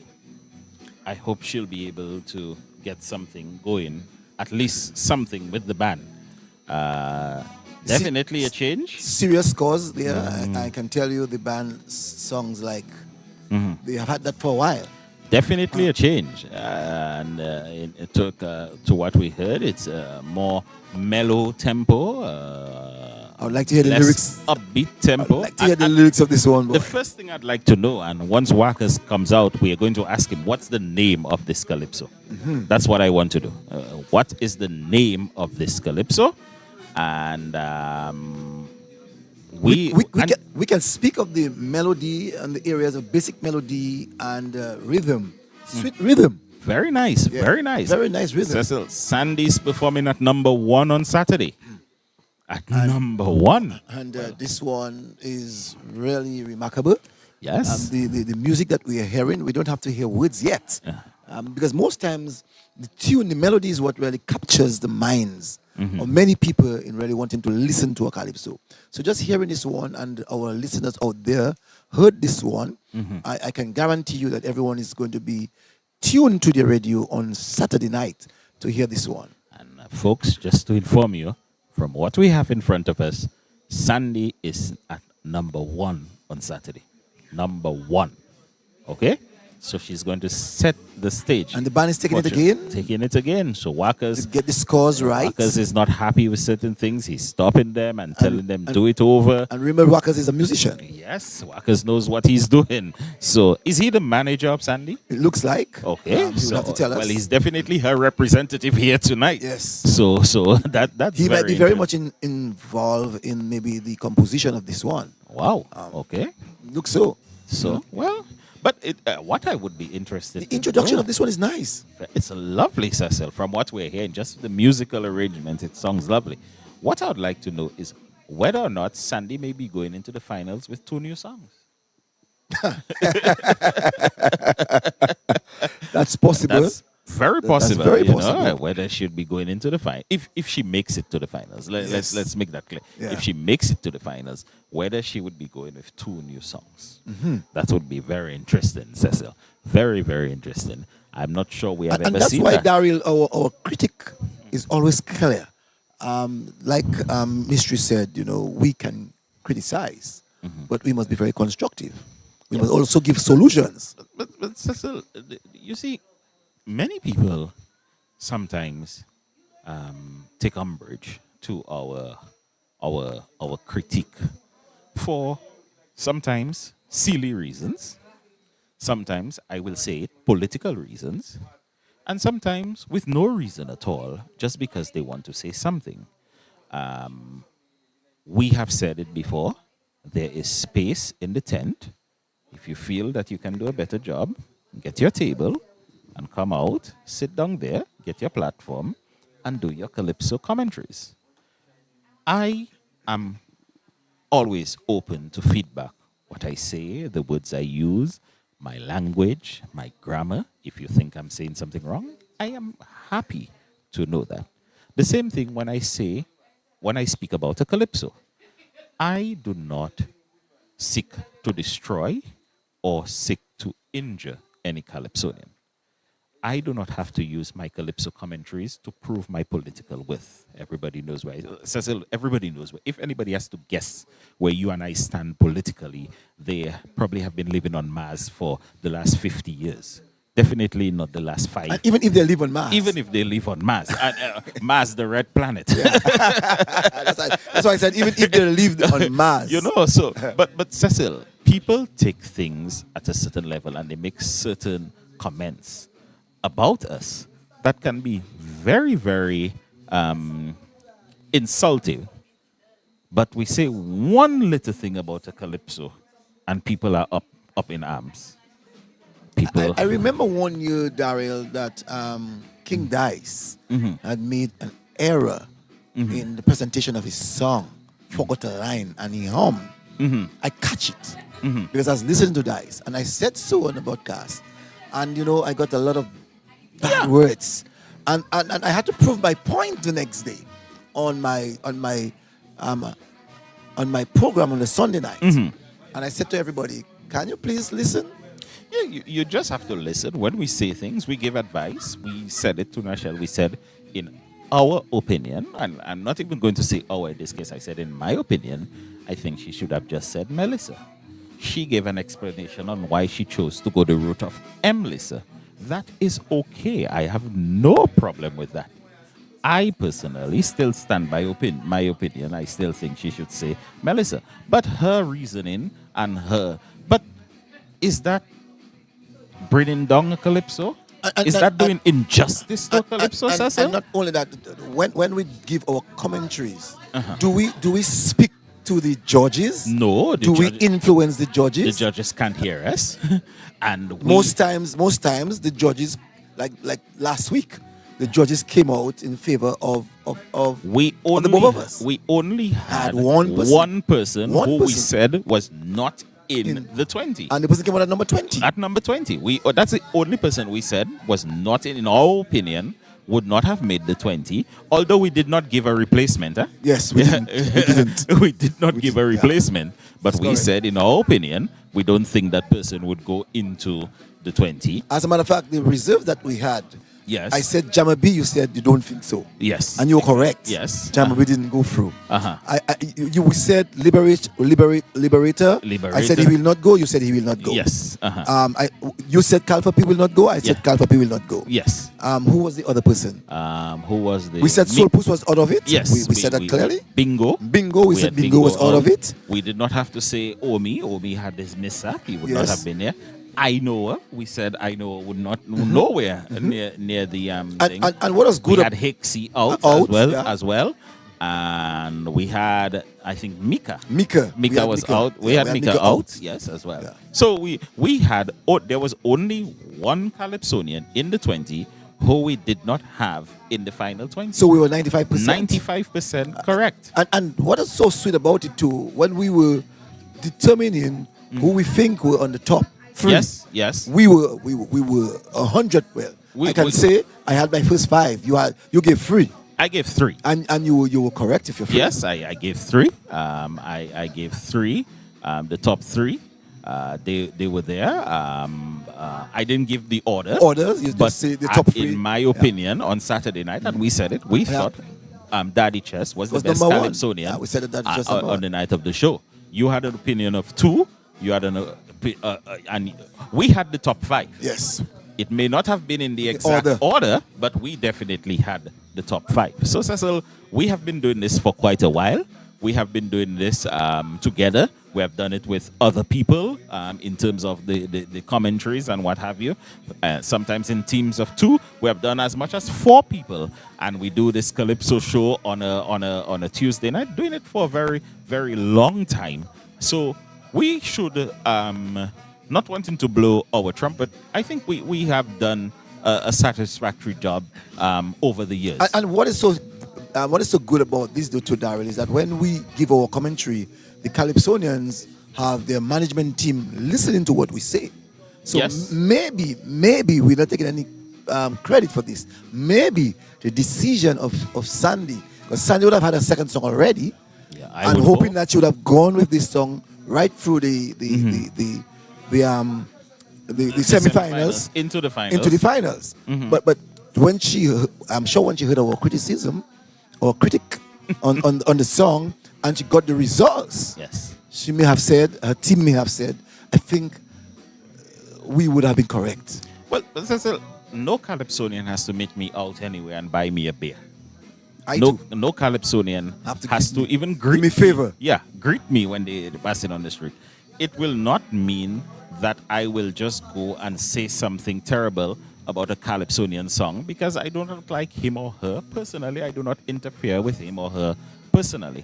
I tell it as I see it on the night of the show. I know, Daryl, as we are saying that many a times, that when Dice was in the competition, that people would go on another radio station and criticize us. Yes. And we would have seen when the finals comes, that we would have seen the changes that we made. Some changes were made based on certain things that we we said. Yes. You know what I'm saying? You know? So it's always very unfair to us that when some people would say that we don't do justice to Calypso.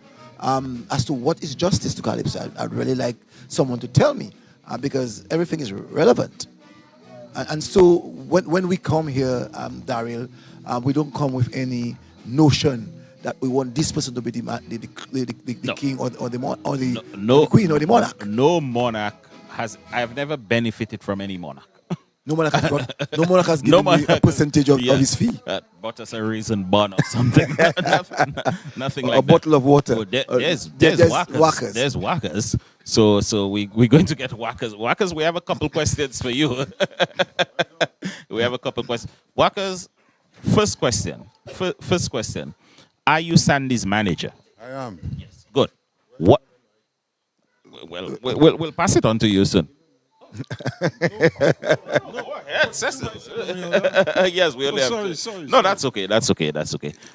Workers, okay, so you have clarified that you're Sandy's manager. The next question is, where is Sandy? Sandy lives in the United States. Sandy will be here on Thursday. Is she in the cold weather at this time? But you know, and everybody knows. No, I don't know what state she's in. There are some states there that are All probably... states in America is cold. Even California? Of course. Oh, wow. Check your news. So, let us get a few things on record. Yeah. What is the name of this one? This song is called Traore, the Burkina Faso leader. Traore. Oh, I got the African drums. Drums. Yeah. Now, the next thing is, can you confirm that Sandy's changing her Calypso into the semifinals? Definitely. Based on what she did in the quarters, you and I would probably agree that she would probably need to get stronger into the semis. Yes. And as a result, she decided to change the song. As a matter of fact, she had that song prepared already. Okay. You know, that song was written by Alex Bruno, just Okay. like the last one. It's called Sue and Ellen. And she decided to choose that one over Choose that Sue one. and Ellen because, as you know, she came out 14th, I think, in the quarters. And the challenge is probably going into the semis, or the risk, if you want, would have been less if she goes in with a stronger song. So they decided to. She, as a writer, decided to go with that one. So let me ask this. Is there a possibility that Sandy could, if she makes it to the finals, 2 new songs? That I'm not sure, I cannot confirm. But Sue and Ellen is a good song as a second song, you know, and you would Okay, admit yes, it has that road match flavor. with it. Yes. As a matter of fact, I heard some people singing it on the road already in Grand Bay thing. So I would advise her if I can to go in Keep it to as keep her it second as song. a second song. Okay, all right, good. Although she may, I'm not sure. That has to be decided between her and the writer. Okay. Yeah. All right. Now let me ask this. She's only going to come in on Friday. She's coming in on Thursday On evening. Thursday. Yeah. Will she get a chance to practice with the band before Saturday? Because she's singing at number 1 on Saturday. Right. Because from my understanding, the band has a gig on Friday. The band will be working out on Thursday. Okay. So as soon as she'll come straight to the practice. Okay. That is what I mean. Okay. That's why I mean. You don't have to give us all the strategy, but I was just concerned that I was told stage performance, the ability, and the willingness to come back into the ring. Mm-hmm. She required that sort of assistance, whereby somebody, because remember she doesn't live here. That's the kind of. So she needed somebody there that could help her first, that has that knowledge, musical, and has that skills in or the experience in managing before. And she asked me, and I decided, to help. So I and as you say, it's a good question. Cecil asked me, I told Cecil about it because I felt like, Cecil, I don't. Okay. And remember, Sandy always come in for carnival. And She's sometimes or the other, Sandy sings. Uh-huh. And Sandy is somebody I can tell you that enjoy her Calypso. She's a Calypsonian at heart. It's in her genes. Well, we remarked earlier that even if we had some concerns about the song Sue and Ellen, right, when Sandy performed that, you could see she enjoyed performing it. Exactly. There is a natural thing about Sandy. Sandy is in case you didn't know, Sandy is the niece of the great caterer. Oh, I didn't know that. Yeah. Okay, well. Mr. Sylvester Sones. Sylvester Sones, yes. And Sandy's grandfather used to be one of the greatest Lapu Cabrit man in Dominica. They call Mr. Sones. Okay. I don't know if Cecil know him, but he was a great traditional Lapu Cabrit man. Mm-hmm. And Keno Sones is Sandy's brother. Keno is a talented guy that people don't know about. People might know him more for his volume, his voice. But he's also a talented guy. I have a lot of rhythm, natural. Okay. So that genes is in Sandy. And probably Sandy will know if she wants to continue, whether she wants to continue or not. But I'm sure it depends. It depends. Well, let's see. But one thing I can tell you is she loves singing. She loves the Calypso. She likes it. Well, I can tell you the art form is richer with Sandy inside. That's inside, right. I can tell you that. I would hope this is not a one-off thing. I mean, I know she lives overseas, and again, we have to look at different. It's an inspiration to other African leaders and even us in the Caribbean as well. Actually, he came actually to fulfill what was undone by Sankara. That's right. Yes, Yep. indeed. And as we know, Burkina Faso is one of the fastest emerging nations in Africa and the world. And he seems to have the support of his people. Very much so. Very much so. One of the things, not to get into it, one of the things I understood he did, two things. One, he encouraged local production. So he stopped judges. Can you believe in 2025, judges in Africa were still wearing the colonial wigs and this in this hot climate, buttoned up suits. So he encouraged the use of local clothing, even from the level of the judge. And then he encouraged the planting of certain, he gave incentives like tractors and that to go into the fields. Probably your advice caused her to add a verse to the song in the last. I mean, based on what she was hearing, probably she needed an extra verse to sort of clarify the other three verses. Okay. And I think it was well received. And I think probably you changed your mind after you heard that fourth verse. No. Okay. You still I was further confused. I think no. Well, I can tell you, she took the advice. Because one of the criticisms, I think, one of the criticisms was it's not suited for children. So probably she would change it to probably two adults who are having a conversation. Okay. Two grown-ups who are having a conversation. And then that would be more palatable, if you want, to Daryl Tit, because he felt like he cannot children having a conversation emotional when he gets too passionate, very emotional, but I think Daryl and Cecil, That's why I always say DBS lead the way, and I'd rather work with them any day. I think Daryl, I think like tonight, even listening to his sort of the way he interviews you, I have been listening to him, and I think that will bring some sort of real professionalism to the business. And Thank you. He interviews very well. I think that's good.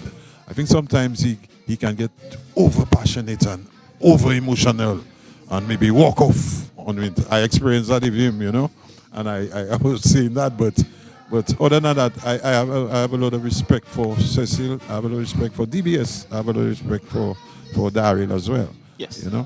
Well, Workers, we have done a couple events together, I believe, a couple of shows together, and I have learned from you. One of the advantages I've had in this media thing, I've been able to learn from the best, the seniors, whether it's Ozzy, whether it's yourself, Tim Dura, Dennis Joseph, Cecil, Alvin Knight. I have done broadcasts with all of them, and I have learned, and hopefully it has made me a better commentator today than I was before. And one person that really helped me along the Calypso journey, God rest his soul, I'll always remember him, is my good friend Kurt Matthew. Kurt Matthew was one of the people who knew a lot about Calypso, very unassuming there, not saying a lot, but Kurt Matthew never got, in my experience with Kurt, he never got a monarch wrong. Never. Even when I said, no, I think this person, Kurt said to me, no, this is the person who is going to win, and Kurt never got a monarch wrong. Wow. That is what I can tell you from my years of working with him. But back to Sandy Workers. Yeah. I hope she's staying warm in this cold weather. Yeah. And staying warm means having a better voice. Yeah. But we long to have her back here in the warm weather that we're experiencing, so that she can perform on Saturday in a very big way. Number 1 on Saturday. Number 1. The thing is that when I tip and I told her, Sandy, guess what number you get? She told me number 1. I started laughing before, and I tell her, Sandy, number 1 is a good number, It's like an opening bats. You go out there and you set a pace. Although you may out for not, but still, you have that pace, you have that focus. And she's not the only one that sing at number 1. I remember Bricks sang Candles. He was number 1. Yes, he was number 1. Remember, I was rushing in the park when Bricks was singing, and I just got the end of that song. And when I came, I could hear Bricks singing, and when I saw the amount of candles that were lit in the park that night, Dominica Grammar School grounds, and Bricks won. Yes. Remember another year, Dice sang at number 1. King Dice. I want to say good evening to him right now. I hope he's listening. He sang at number 1. And remember, the people wanted to break down the gates because they couldn't get in. Dice was at number 1. I think that year you won to Cecily. You can correct me. Yes. Okay. And so number Which 1, one? number 1 is not a bad number. It's just I don't number think so. 1. It sets the You stage. said the piece. I remember as a band member, WCK or even Payne, we were so good at opening that whenever we go and play first, whoever coming behind us worried. When you go number 1, you set a pace. Yes, Whoever definitely. come in, it's like you're going after Dice then. You're going after a man like Dice. You have to feel worried And because... Number 1, you have to beat number 1 to go through. Thank you You very have much. to beat number 1 to go through. You have to beat number 1. Yes. So being at number 1 is nothing. It's just a new experience for her because she have never She has sang never at done number at number- okay, never all sang right. at number 1. So and she's prepared to sing at number 1. Good. She's prepared to sing at number 1. Okay. Will Yep. she have to, if she makes it to the finals, and I hope I'm not asking too deep a question, if she makes it to the finals, is she here? Okay, let me ask it this way. Is she here until the finals? I'm not sure. Okay. Because Sandy works. Yes, I and know I, that, and I, you as I know, tell her, Sandy, you're the only person that really go back and forth in everybody. Everybody got their full practice, vocals, back up. But you always come on the last night. And so it means that you have that extra pressure on you. Extra, so it means that you have to be extra ready, extra focused, extra prepared for that. And I think I help you in that way. And also Alex, a writer, songwriter. We always have conference call, and we always talk about, our approach. And she's prepared because she's preparing in a presentation, she's preparing in a stage performance. She's doing that work out there. So she's coming prepared. I just want her to have that one practice with the band so she can get it right. And then let's launch that so on Friday evening up to Saturday morning. Okay. Yep. Well, good luck, Sandy. I wish you all the best. Safe flight coming into to Dominica. And we look forward to, we are already intrigued. We're just waiting for the lyrics of this one called Trawe. And again, a very unique name as well, Trawe, So we look forward to that one. And setting the stage for the semifinals. Thank you. Yeah. Well, Daryl, good interview, good information. And I'm sure Sandy will be satisfied with what she would have heard from manager us. stepped in very nice. Yes. Okay. And did justice to the music. Just give me 1 second. I'll let you come to where I am, and you can speak with Cecil. Well, Daryl, with you too.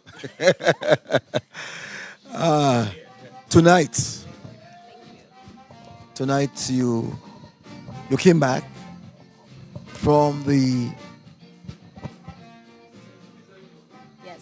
I'm from the quarterfinals. I'm thinking of the finals already. I'm from the quarterfinals. Yes. And you felt very comfortable singing with the band. I could hear it from where I'm sitting. Tell me about the practice. Okay, well, today was just to refresh the band's memory. I think Swinging Stars has been working very hard from the start of the season. So, and just when I went in there, I complimented them, like, you guys are doing a great job. I know it's a little bit stressful sometimes. I don't know how they do that to learn all these songs. But yes, we did this one run, and yeah, we were good to go. Your husband, the guitarist, not part of the band. Tell me the synergy between your husband playing guitar and the band and the rest of the instruments. Okay, well, when I entered Calypso in 2020, obviously my husband will always have to bring me to practice because I'm not going to come on my own. We live at Castle Bruce, so it's always good to have my bodyguard right there with me. And it so happened that we asked them, since he produces my music, we asked them, can another musician come in? And since he plays the guitar, why not? So they told us, yes, he can come in 2020. And since then, it's really been like that, because he produces the music. Naturally, he will always be at the shows with me. He will always be at practice with me. Why not just utilize his talent, get the ticket to come inside the shows? So he has his tickets, all the time to come into the shows. And it just made sense that he'll be a part of what I am presenting every time. What made you come into Calypso? I know, as I said earlier to Nashelle, Yes. that sweet voices come from the church. Yes, I agree. And I know that you have a sweet voice. Thank you. And I know prior to you coming to Calypso, you went to gospel. Yes. What caused that bridge over? I've always loved Calypso as much as I've always loved gospel music. So I was raised in a home where Calypso was played all the time, especially from Trinidad. And the other day I was talking to my father and I was like, Daddy, did you bring the Calypso CDs and records after you came from studying? Because he did some studying in Trinidad when he was younger. I was not even born yet. And he came back even loving Calypso more and all that. He said, no, I've always loved Calypso. So I told him, well, it was inevitable that I ended up in Calypso, though, because he would always play the Singing Sandra, Sparrow. Oh my goodness! Kitchener. Sparrow was my father's favorite. He probably owns every record of Sparrow. Lord Kitchener, of course. Even up to this day, when you come to family events, ask the people who come, ask Wackers. When you come to family events, my father always sings his favorite Calypso tunes. Especially from Trinidad. And we loved Hurricane. My mom and I loved Hurricane from Dominica. And of course, we have so many. I was a fan of so many of the Calypsonians that I'm singing on stage with today. So I've always loved that. And then I would listen to the competitions whole Saturday night, and I would have to wake up early Sunday morning to lead worship team, to lead worship at church on a Sunday. That's an interesting story, eh? Yes. So anyway, I met my husband is as a risk taker like I am. So, here we are together as musicians, and he's like, first of all, why don't I improve on my performance? And one of the ways that we could have done that was to really challenge myself in the Calypso arena so that I could improve on my performance on stage, because I'm going to do music regardless. This is my life. I love music. It's a passion. So I chose Calypso like a real challenge, and my husband decided, I'm going to write for you. So we went ahead and we did it. Was it an easy transition for you? No. No, I thought it would have been easier in 2020 coming in, that, you just come and you just swoop your way to the finals. Not at all. When it is say that Calypso is a big man thing, I was following Calypso even back then, and I was like, one day as a woman, I'm going to show them it's not a big man thing only. I'm going to do this. So yeah, but I'm enjoying the challenges, I really am, and I feel like every year I'm learning something new. I'm challenging myself as also taking criticism, because you're in the spotlight and people are going to critique what you are doing. And I did not realize that I had such strength to really gracefully receive, the criticism and the enlightenment and the advice, which really has helped me. You do sort of have to take everybody, like a grain of salt, and then after a while, you notice who are the genuine ones who care for you, the genuine ones who want to give you real advice, and then you notice the ones who are just, I shouldn't say haters, but they have the liberty to talk, so they will talk. No. You have found yourself very poetic in Calypso. A lot of people tell you that you are like David Rudder, or you remind them of David Rudder. Yes. How do you feel when you hear that kind of sentiment from people? Let me tell you two ways, because I thought about that this year, and this is probably the 6th year I'm hearing this, because I'm in Calypso for 6 years now. It's just that in 2023 I took some time off, and I used to hear, oh, you like David Rudder? Oh my gosh, I love David Rudder so much. Oh, that's so nice to, say that I am like that, because yes, I also followed his music, and I also recognized how different, and also how there was such a heavy dose of the African, culture and rhythms in his music, and I am very much that way. I love the motherland, and I try my best to emulate, our blood, where we came from, Africa. So I like to include that in my songs. Yeah, so I felt very, very good when people would say, oh, you sound like David Rudder. Now I'm hearing like, oh, you're so different. You sound like David Rudder, meaning, oh, you're so different. I don't know. I don't know if the people are gonna. So I knew that in his pathway, eventually he had to step away, because he was just so creative and felt like he was in a box in being too creative, I suppose, in the Calypso arena. So yeah, I do from time to time I do hear like you're different and you're too different for this. What difference you have seen in what David Rudder would have been doing in his poetic way of presenting his calypsos and your own? What's the difference that you would make of it? The difference between myself and David Rudder, not exactly knowing the details of how he felt, not exactly knowing the details of how he behaved behind closed doors. I just feel like I don't know if there's a difference, but I see a similarity in how courageous we are in getting involved in an arena where you are looked at, you are too different, but we still have the courage to come year after year after year. So I cannot say there is a difference really and truly. Maybe that's a very good question, by the way. I'm definitely now going to look into that. But I more see a similarity of, you are still courageous though. Like, you're still doing this though. Like, his name is called across the seas though. you know, even being seen as different, but his music reached so far and wide. So I'm So it like, doesn't matter maybe it's a good thing. wherever someone hears your calypso, hears your voice, Yes, they will immediately think of David Rhoda. So if an yes, Antiguan hears your type of music, that's what I'm saying, right? if a Trinidadian hears your music, Yeah, they immediately will remember David Rhoda. I hope so. Yeah, and I know it's a fact. It was the very first time most persons would have heard you sing, they would say, wow, that reminds me of David Rhoda. Yes. How do yourself and your husband come together to really write lines of good courage?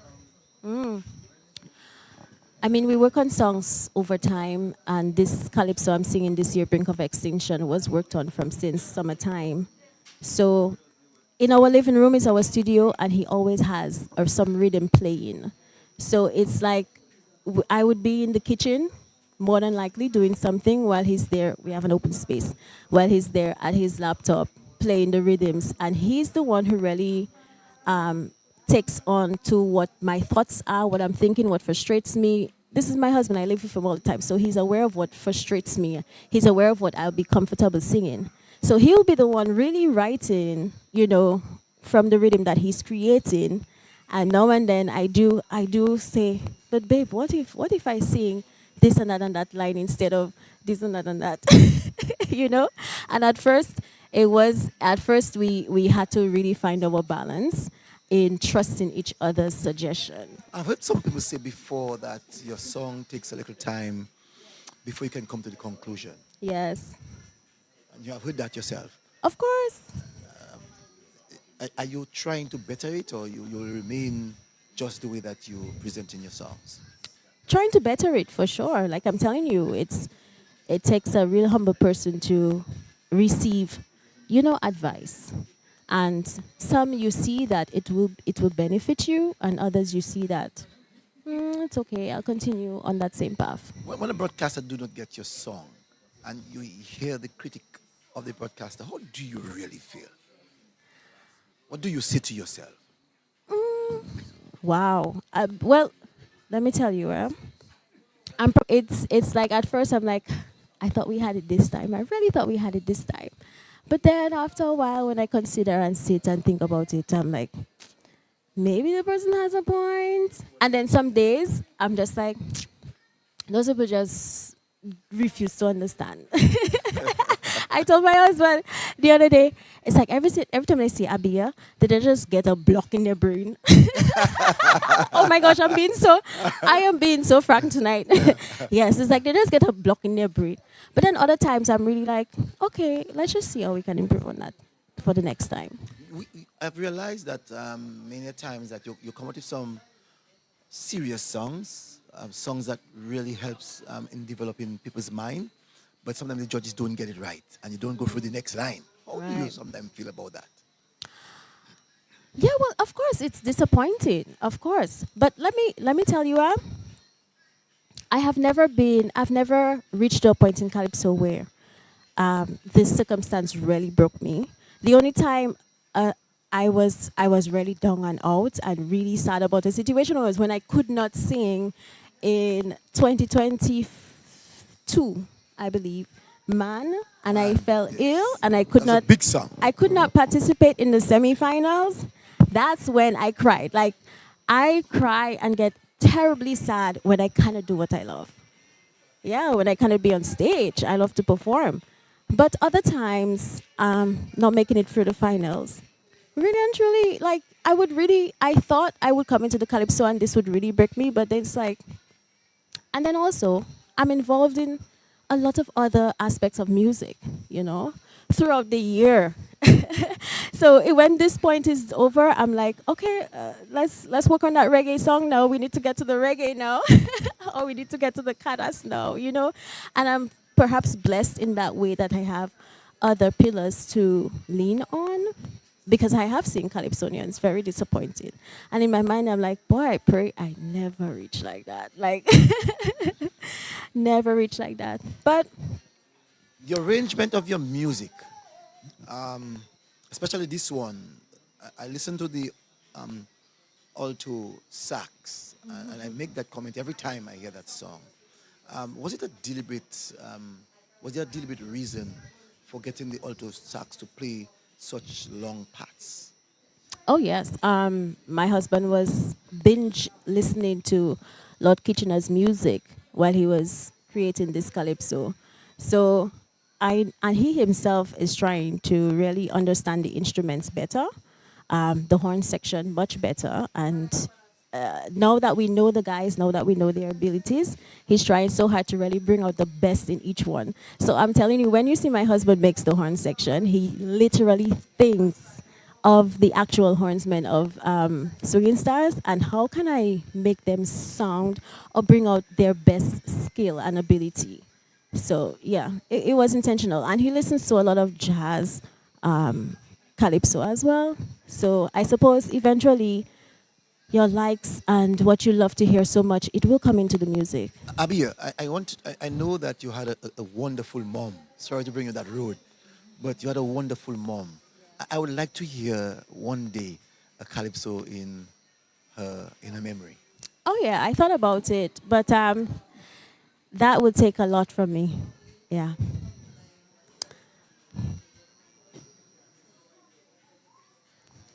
I'm honestly hoping she was a great teacher, one that so many people.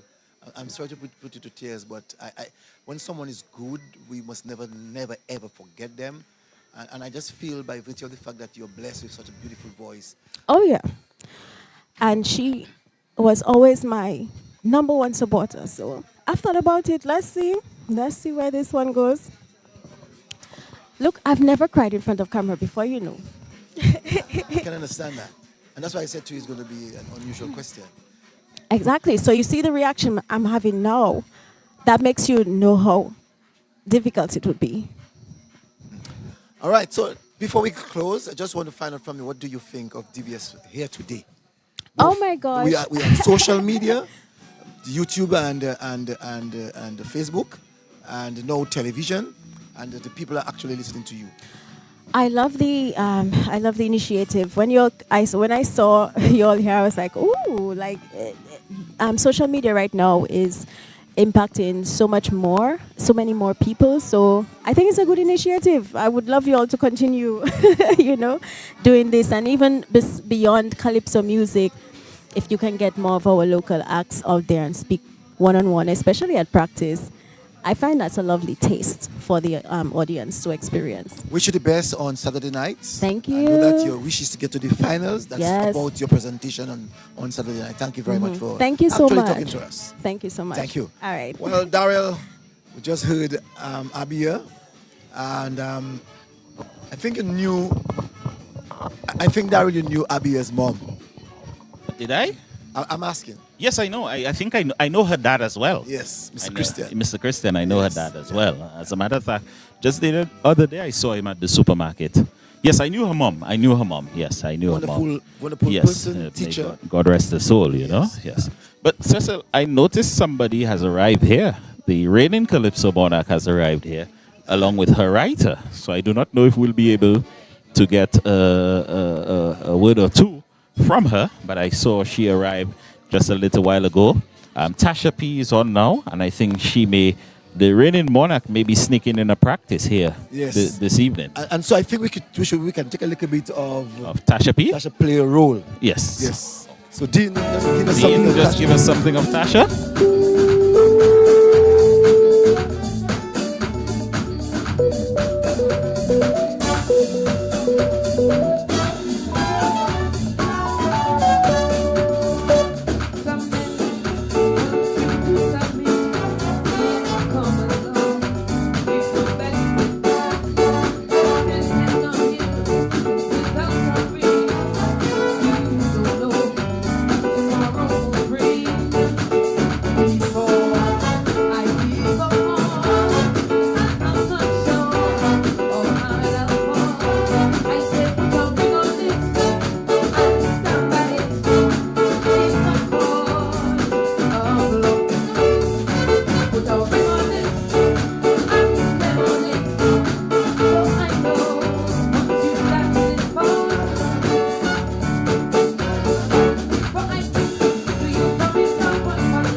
saw the manager of Sandy. We saw the manager of Sandy to perform there as well, holding on for her. But joining me now, wow, it's indeed a great pleasure to be joined by two-time Calypso Monarch of Dominica, three-time Calypso Monarch of Dominica, and the reigning Calypso Monarch of Dominica, three-time Calypso Monarch Hunter, who is now transitioned into writing. Will we see you back in the competition, Hunter? Maybe someday, sometime, we're not sure. But I haven't given up as yet. You haven't given up as yet. And of the reigning Calypso Monarch, Joy Stout. Joy, good evening. Welcome to DBS Radio. Good evening. Thank you so much. And good evening to all the listeners. It's great being here. And viewers. viewers. Oh, we are live on yes, camera. live on camera. Good evening, everyone. Yes. Joy, I can tell you this. I've heard your song. I've heard your song so far this year. And it seems you have come out with guns blazing. And I mean, pun intended. Pun intended. You have come out with guns blazing. There's something, somebody described it to me as international. I'm not too sure what they meant fully, but it was in a very positive light. They described the song to me as international. And it seems that you are really taking serious your defense of the Calypso Monarch this year. Thank you very much. And I'm glad that the song is well received. I can understand when they say it's international because I don't think it's an issue that affects us only. Yeah. And especially now with our rising criminal activity that a lot of times we can link directly to, our boys on the block. And it's not intended, to bring them down, but rather for us to be part of the solution in getting our society on a better footing, or to go back to the days when, we took care of each other and the community was part of the solution. So I'm glad that I can defend my crown singing songs that are positive. Yes. Songs that are uplifting and songs that bring community together. And I think that's what Calypso does. And I'm glad to put out a song like this in my defense in 2026. Your writer has the unique ability to take topics that people would describe as very serious, and you would expect a more mellow, a more low-key beat. Your writer has the ability to take it and make it a bit more up-tempo and give a more, a more jovial feel to it. And he does it again with this one. Very serious topic, but still has a nice, catchy tune to it. Yes. And I think that's what it is, in sense of community, in sense of, if we look at Calypso, Calypso is culture, it's spoken words and rhythm from our ancestors and from our, basically our ancestors, our ancestors who came through, our slaves on our plantations. And because of that, I think through time they have found song as a way to communicate and use rhythm to communicate how they felt and to deal with issues that were very serious, but in a way that they could basically withstand what they were going through, the hardships they were going through at the time. And I think that's what Hunter does. Hunter makes you a vessel to speak to that truth and to communicate in a way that everybody will understand and everybody can relate to. Yes, definitely. Yes. How confident are you this year going into the finals? You're in the finals. I'm very confident this year. I think my song is a very good song to defend my crown in 2026. I'm excited about it. My team is very excited. And it's also very, I'm not saying it's a challenge, Hunter gives me songs that pushes me outside of my comfort zone, and I can't wait to perform the song. So I'm really looking forward to this. I'm really looking forward to bring a different style, a different feel on stage. I'm challenging myself this year, and I'm excited. I am really excited for 2026. You are the only person who knew they would need two songs straight off the bat.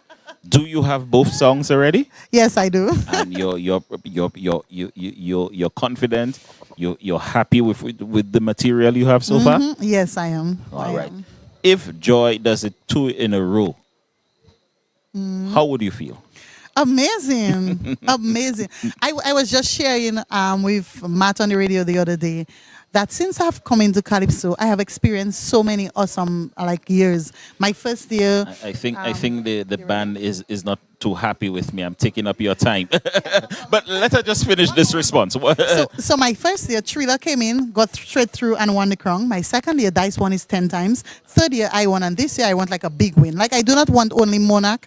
I want to have at least 5 women to balance off our finals. If we can have more, it's all fine. But I just settled for 5. Yeah, half. If all the women make it through to the finals, the semi-final, it will have 8 women in the competition. I would love this. Yes. Oh, come on, make my 2026.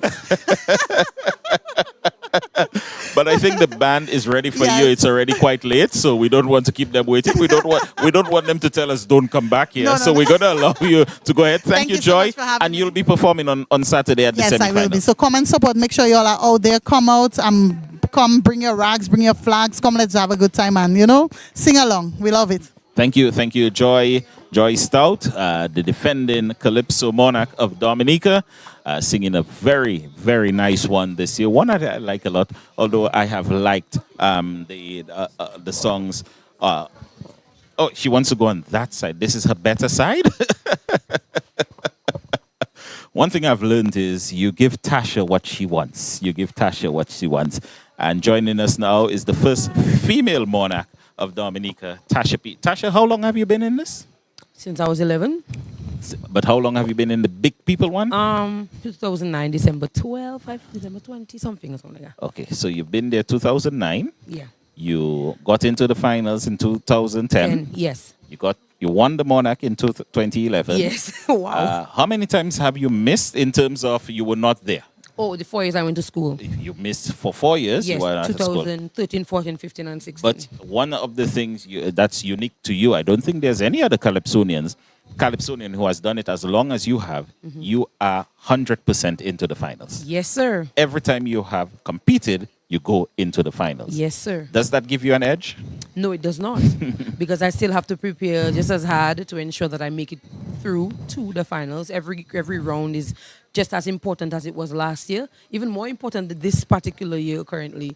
Because every year you're supposed to get better and better at your craft. And with everything that's going on, if you don't want to win, then why compete, Everybody wants the best. You are singing an interesting one this year.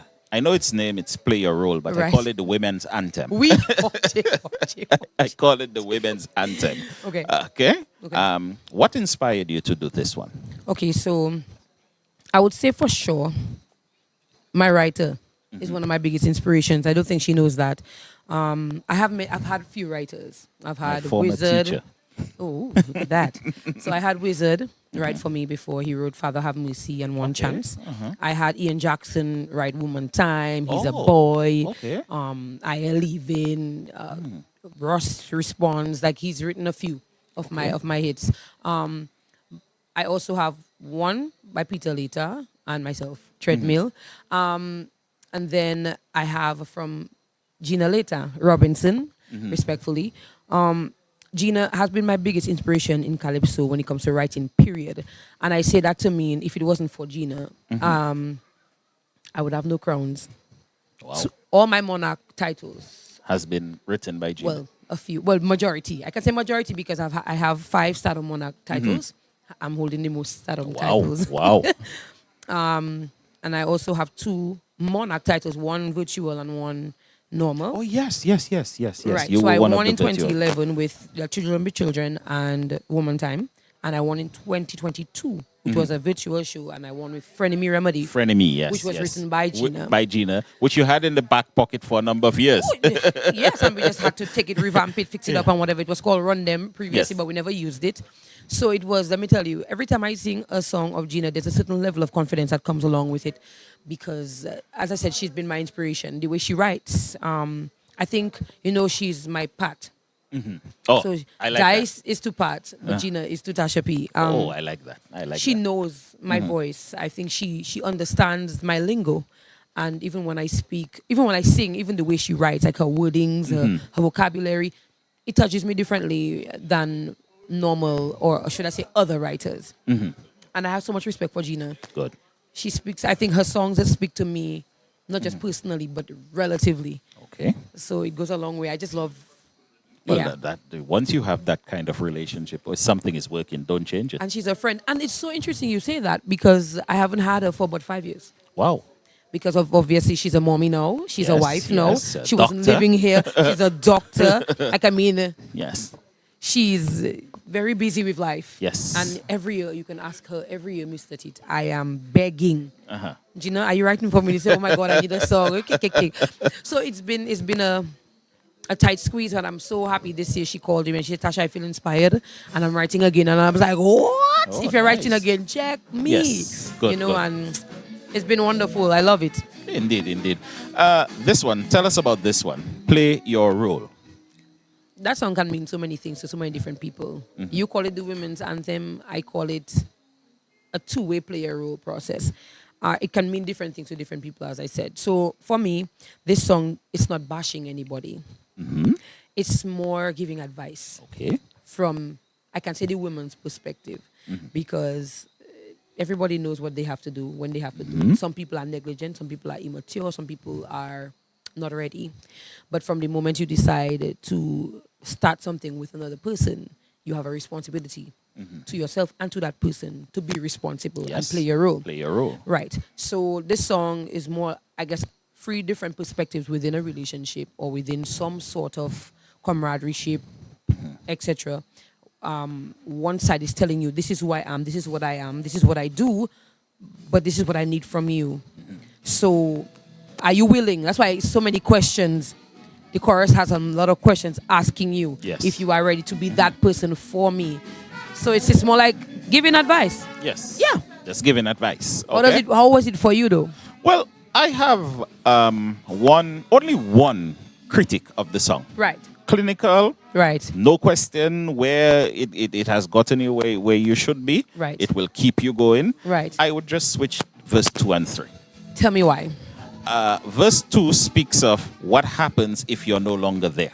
Right. Verse 3 is back in the marriage, I think. Oh, so you're thinking about your okay. That's my only critic of the song. I would just switch them up. So instead of 2, where it is, I'd put 2 at 3 and 3 at 2. That's my only critic, because that's an interesting critique. You talk about you meet your Romeo. Yes. The song in my mind leads me to believe that there's a marriage involved or a commitment. Right. But verse 2 speaks about almost like a break in the commitment. What would happen if the commitment was broken and that sort of thing? I think you should keep that at the end. That's my own. That's just I appreciate my it. I own. asked her, so I got the answer. That's just my own view about it. But do you have a second song?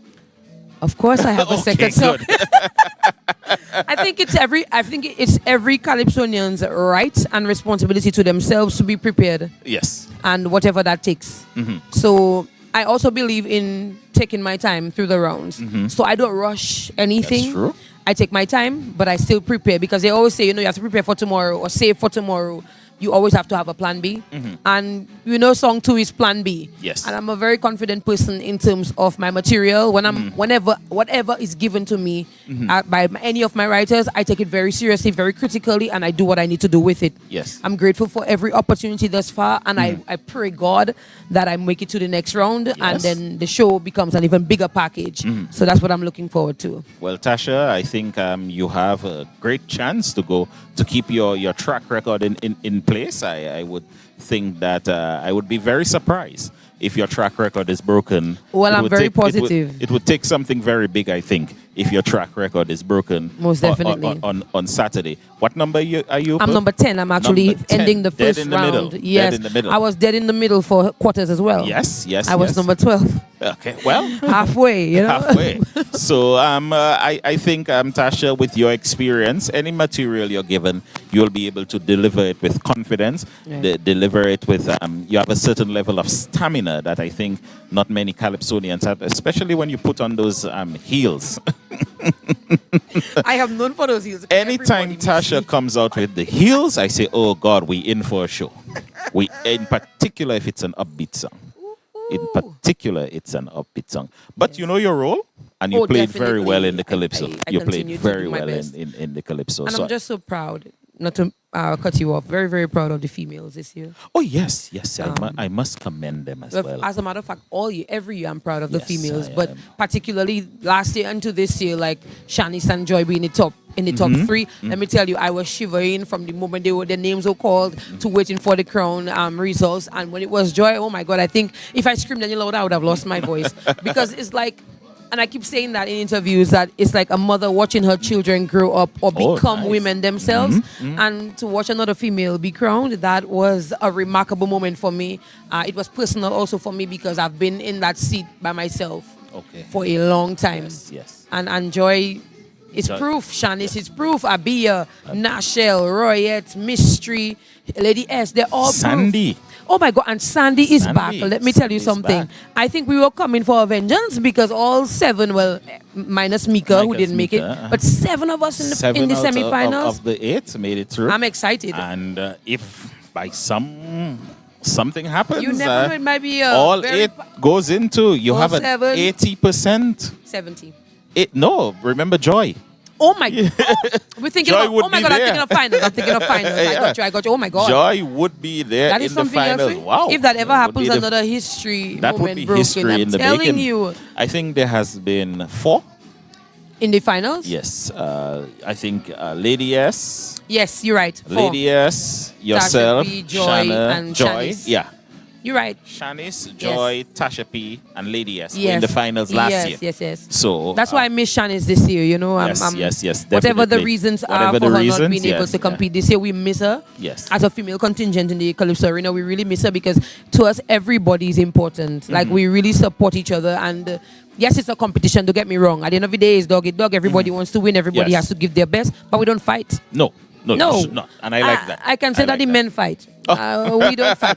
We perform to our excellence. I'm going to and, throw it out there. Y'all are not fam deba. No. Dot. I'm gonna leave that right there and just move on. Most definitely gonna leave that right there. But Okay. thank you so much, Mr. Yes, Tits, for encouraging and supporting DBS Radio, for supporting the Calypso art form. I'm going to ask you a question. I think I heard somewhere that you're writing now for the Junior Monarchs. Oh my God, yes! Yes, so this year for my very first time, I took up the challenge because a teacher approached me and she said, you know what, Tasha P, my students love you so much and they want to sing Calypso. Can you write them 2 songs? I said, excuse me? 2 songs? She said 2 Calypsos. I said, you sure? She said, please, Tasha P, because those children love you. And mark you, I took up the challenge. I said yes. Ask me why. I think God maybe spoke through me and he said, okay, no problem. And let me tell you, You wrote 2 Calypsos. Well, I wrote 1. Last year I wrote Freedom. That's my song. Okay, all right. Oh, Yes. you wrote Freedom. I wrote Okay. myself, yes. But for the juniors, this is my first time. I wrote for a young girl from the Granby Primary School. Okay, Her name is Mariah, a.k.a. Tiny M. Oh, okay. So I okay. wrote a song for her called No More Bullying. Mm-hmm.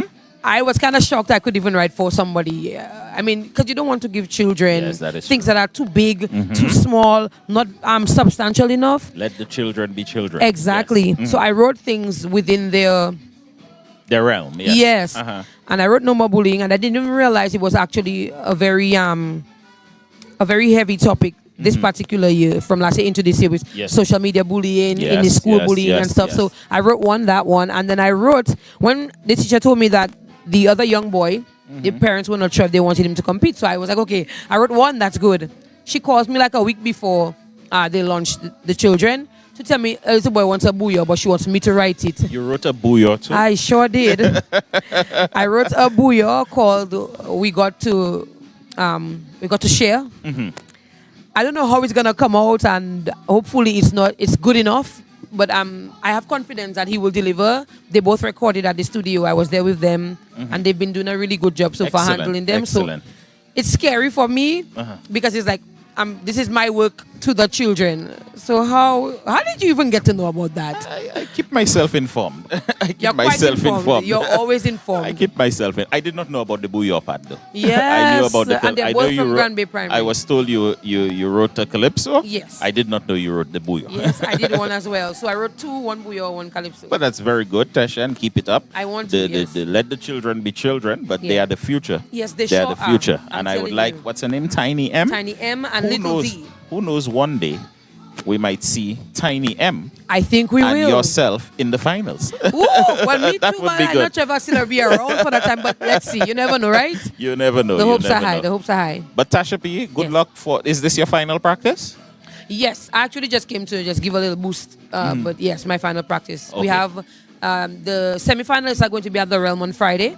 Okay. Oh, lovely. Yes, we don't have the Saddam 10 tomorrow, but we have a show at the Realm On on Friday. Friday. Yes. And then the next one is at the end of January. Okay. Excellent. Excellent. Yes. So Tasha P, good luck and all the best on Saturday Thank at you the very much. semifinals. Thank you so Singing much. at number 10. Yes. Good. And the song Play Your Role. Play Yes. your role. It's Thank my you, Tasha. pleasure. You're Thank welcome. Thank you.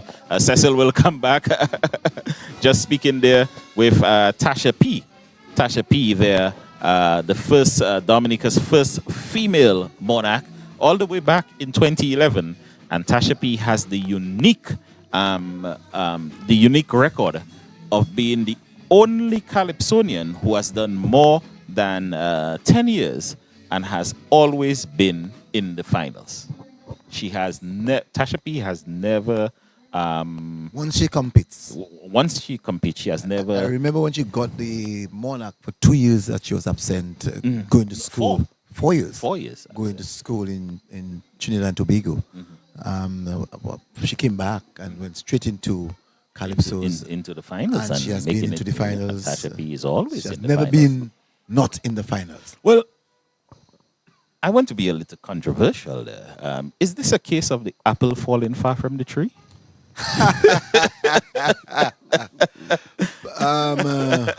Just wanting to be a little Pull string. Pull string made it to the finals. Yes. On your cellular phone On made your it to to the the finals. So I've been a finalist. She has a sister who sang Calypso's in the early days. She also has a brother. Tasha P also took part In one the- time one time in the in the junior tough- yeah. junior I Calypso think it's Monarch. 2010. No. Long before that. She won. No, 2001 it was? No. In between here and maybe about 2004, 2005. But she took part in the junior Calypso Monarch one I think time. maybe 2009, if memory serves me right. No, not And 2009. She came into the big league. Not 2009. She came And make into the some big research. big league in 2010. And make some research She on that. won in 2011, Uh-huh. but she would have been a junior monarch before that. And I'll tell you, I saw Tasha P as a junior monarch. Okay? I saw her in person. I was out from 2005, so it would have been before that. So it would have been about I was out for 2009? 8 years from 2005. Okay. So it would have been before that. Before that. Yes. So 2001. Not that. I don't think that early. long? I don't think that early. I don't. I'll think make some that research early. on that. I have that written somewhere when she actually partake in the junior monarch. I remember her also helping her sister. Yes, at that time she was a slim girl, very slim. Yeah, she's not tall. big now. Yeah, but, she's not big, but I'm saying, but she was very, very little. Yes. You know, and tall. Yes. And always had a good voice. Yes. Her sister herself was going to convent high school. Yes. Then What was her sister's Calypso I'm trying name? to remember the name of all this. She's not Tell working her at courts. study. And then she had a brother who What himself kind of- was Yes. not easy. Yes. I think partake about 2 years. Yes. And Yes. and then they both left. Every time I meet the sister, I always ask her, "When are you going back?" And she, I just her Calypso name slips me, Yes. Cecil. I think she won a few times. She won the. I think one time, I think not a few times, she won because Shelley was always blocking her. No. Was it the time of Shelley? Not in the time of Shelley. Not in the time of Shelley. She sang in the time of Nashelle. Nashelle, yes, Nashelle also sang in the time of Shelley, maybe Yes, Shelley last year or 2 last years. What she sang in the time of this young lady as well, who's now an attorney, Johnny Johnny Jackson.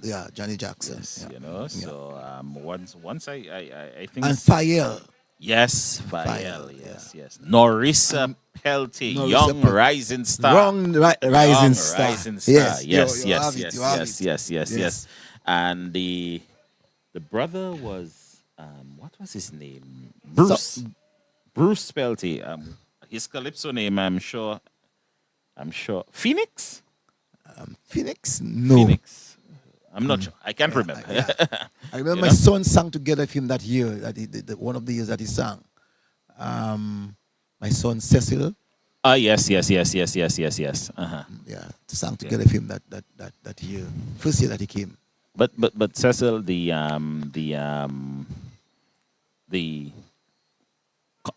session here this evening was, I think, it went very well. Everybody came out looking very pleased with their practice this evening.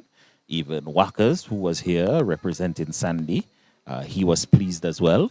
Daddy Chess was very pleased. Who we spoke to, Abia and all the others who were here, they said Nashel, they seemed very pleased. Now, the reigning Calypso monarch is practicing.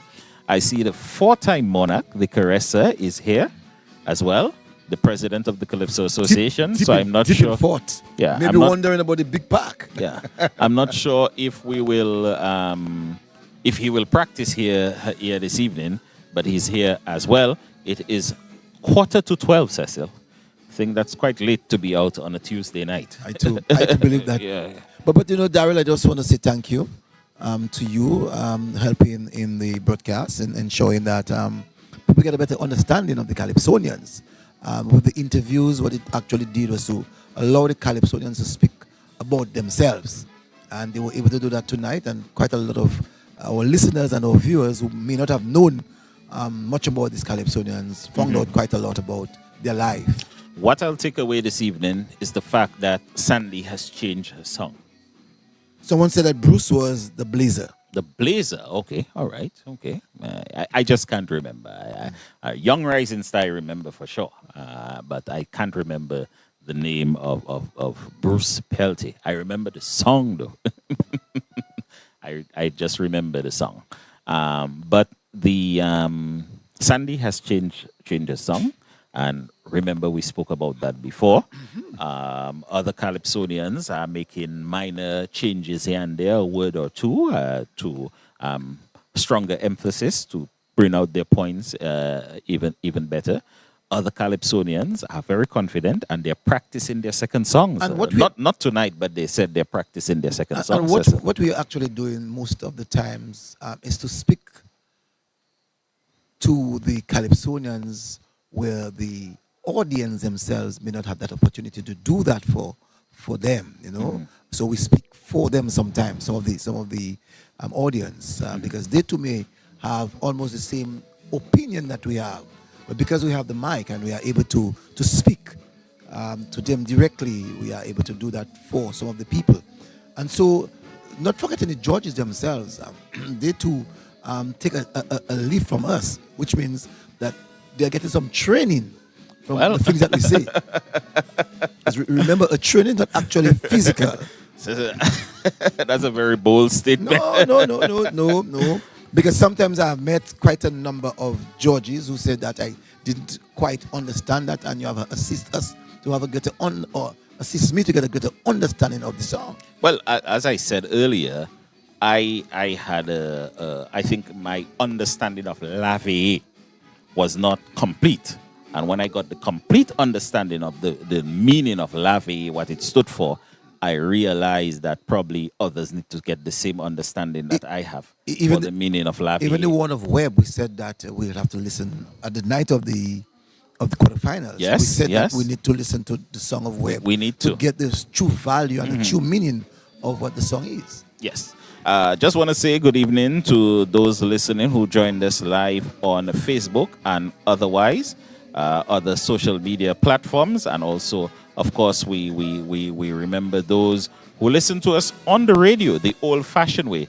Let me say good evening to my friend over there in Antigua, my friend Wayne Marriott, one of the better photographers in Antigua and Barbuda. Wayne Marriott listening to us here. Sandra Sayers, my very good friend, good evening to you. She tunes in very early and she keeps watching till the end.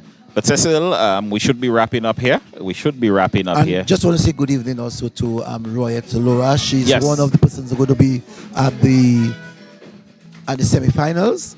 Rosalind Severin in the United States. Just want to say good evening to you for listening all night.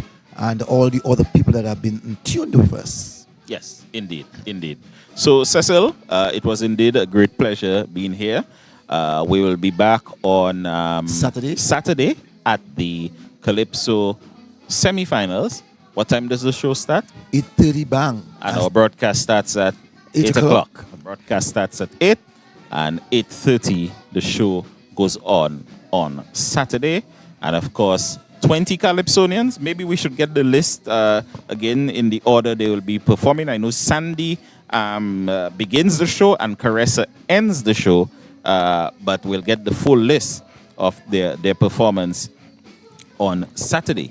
So Sandy starts at number 1, Mystery. At number 2, Sai. Number 3, Lady S. At number 4, Royet at number 5. Checo comes in at 6. Trendsetter at 7. Checker at 8. Reds at 9. Tasha P at 10. Observer at 11. Kalfa P comes in at 12. Mighty D 13. The Bob 14. And at 15, JD 16 Webb. Abia Yisrael comes in at number 17.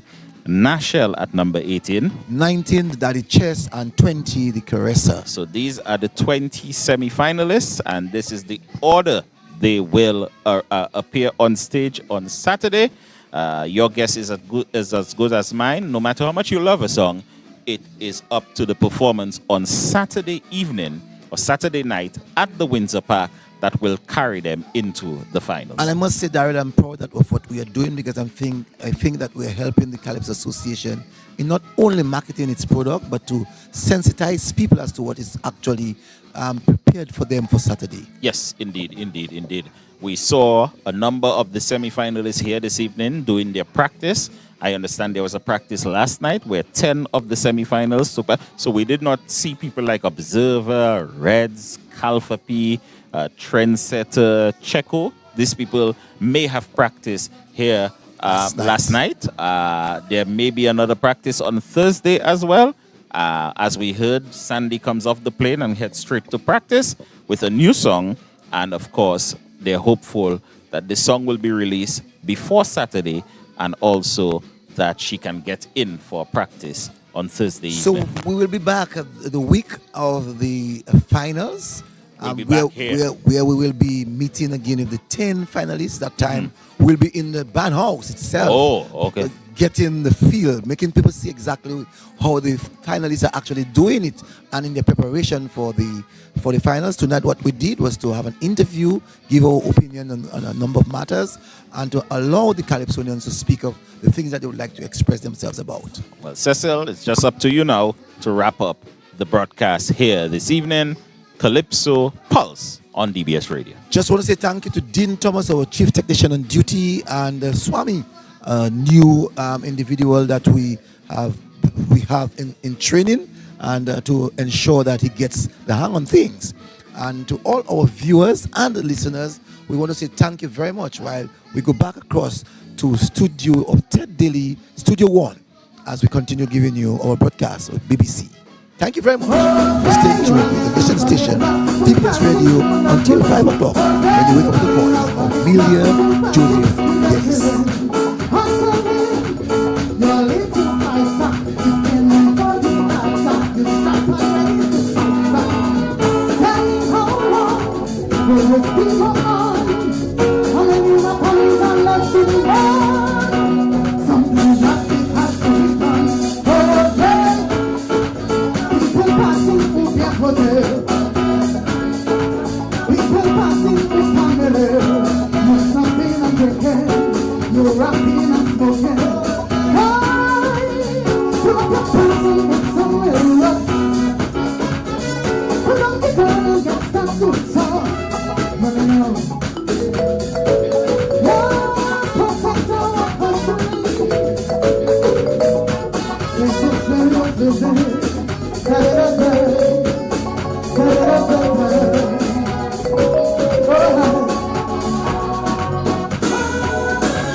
What's that?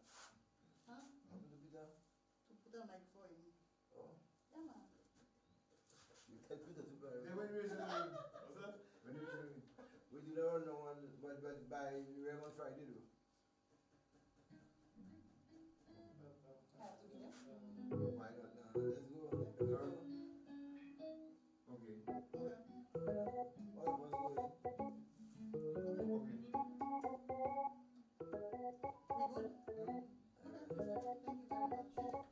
We good? Thank you very much, everybody. Bonsoir. Hunter Kosovo? Huh? Kosovo? Well, we, eh? Guys, thank you.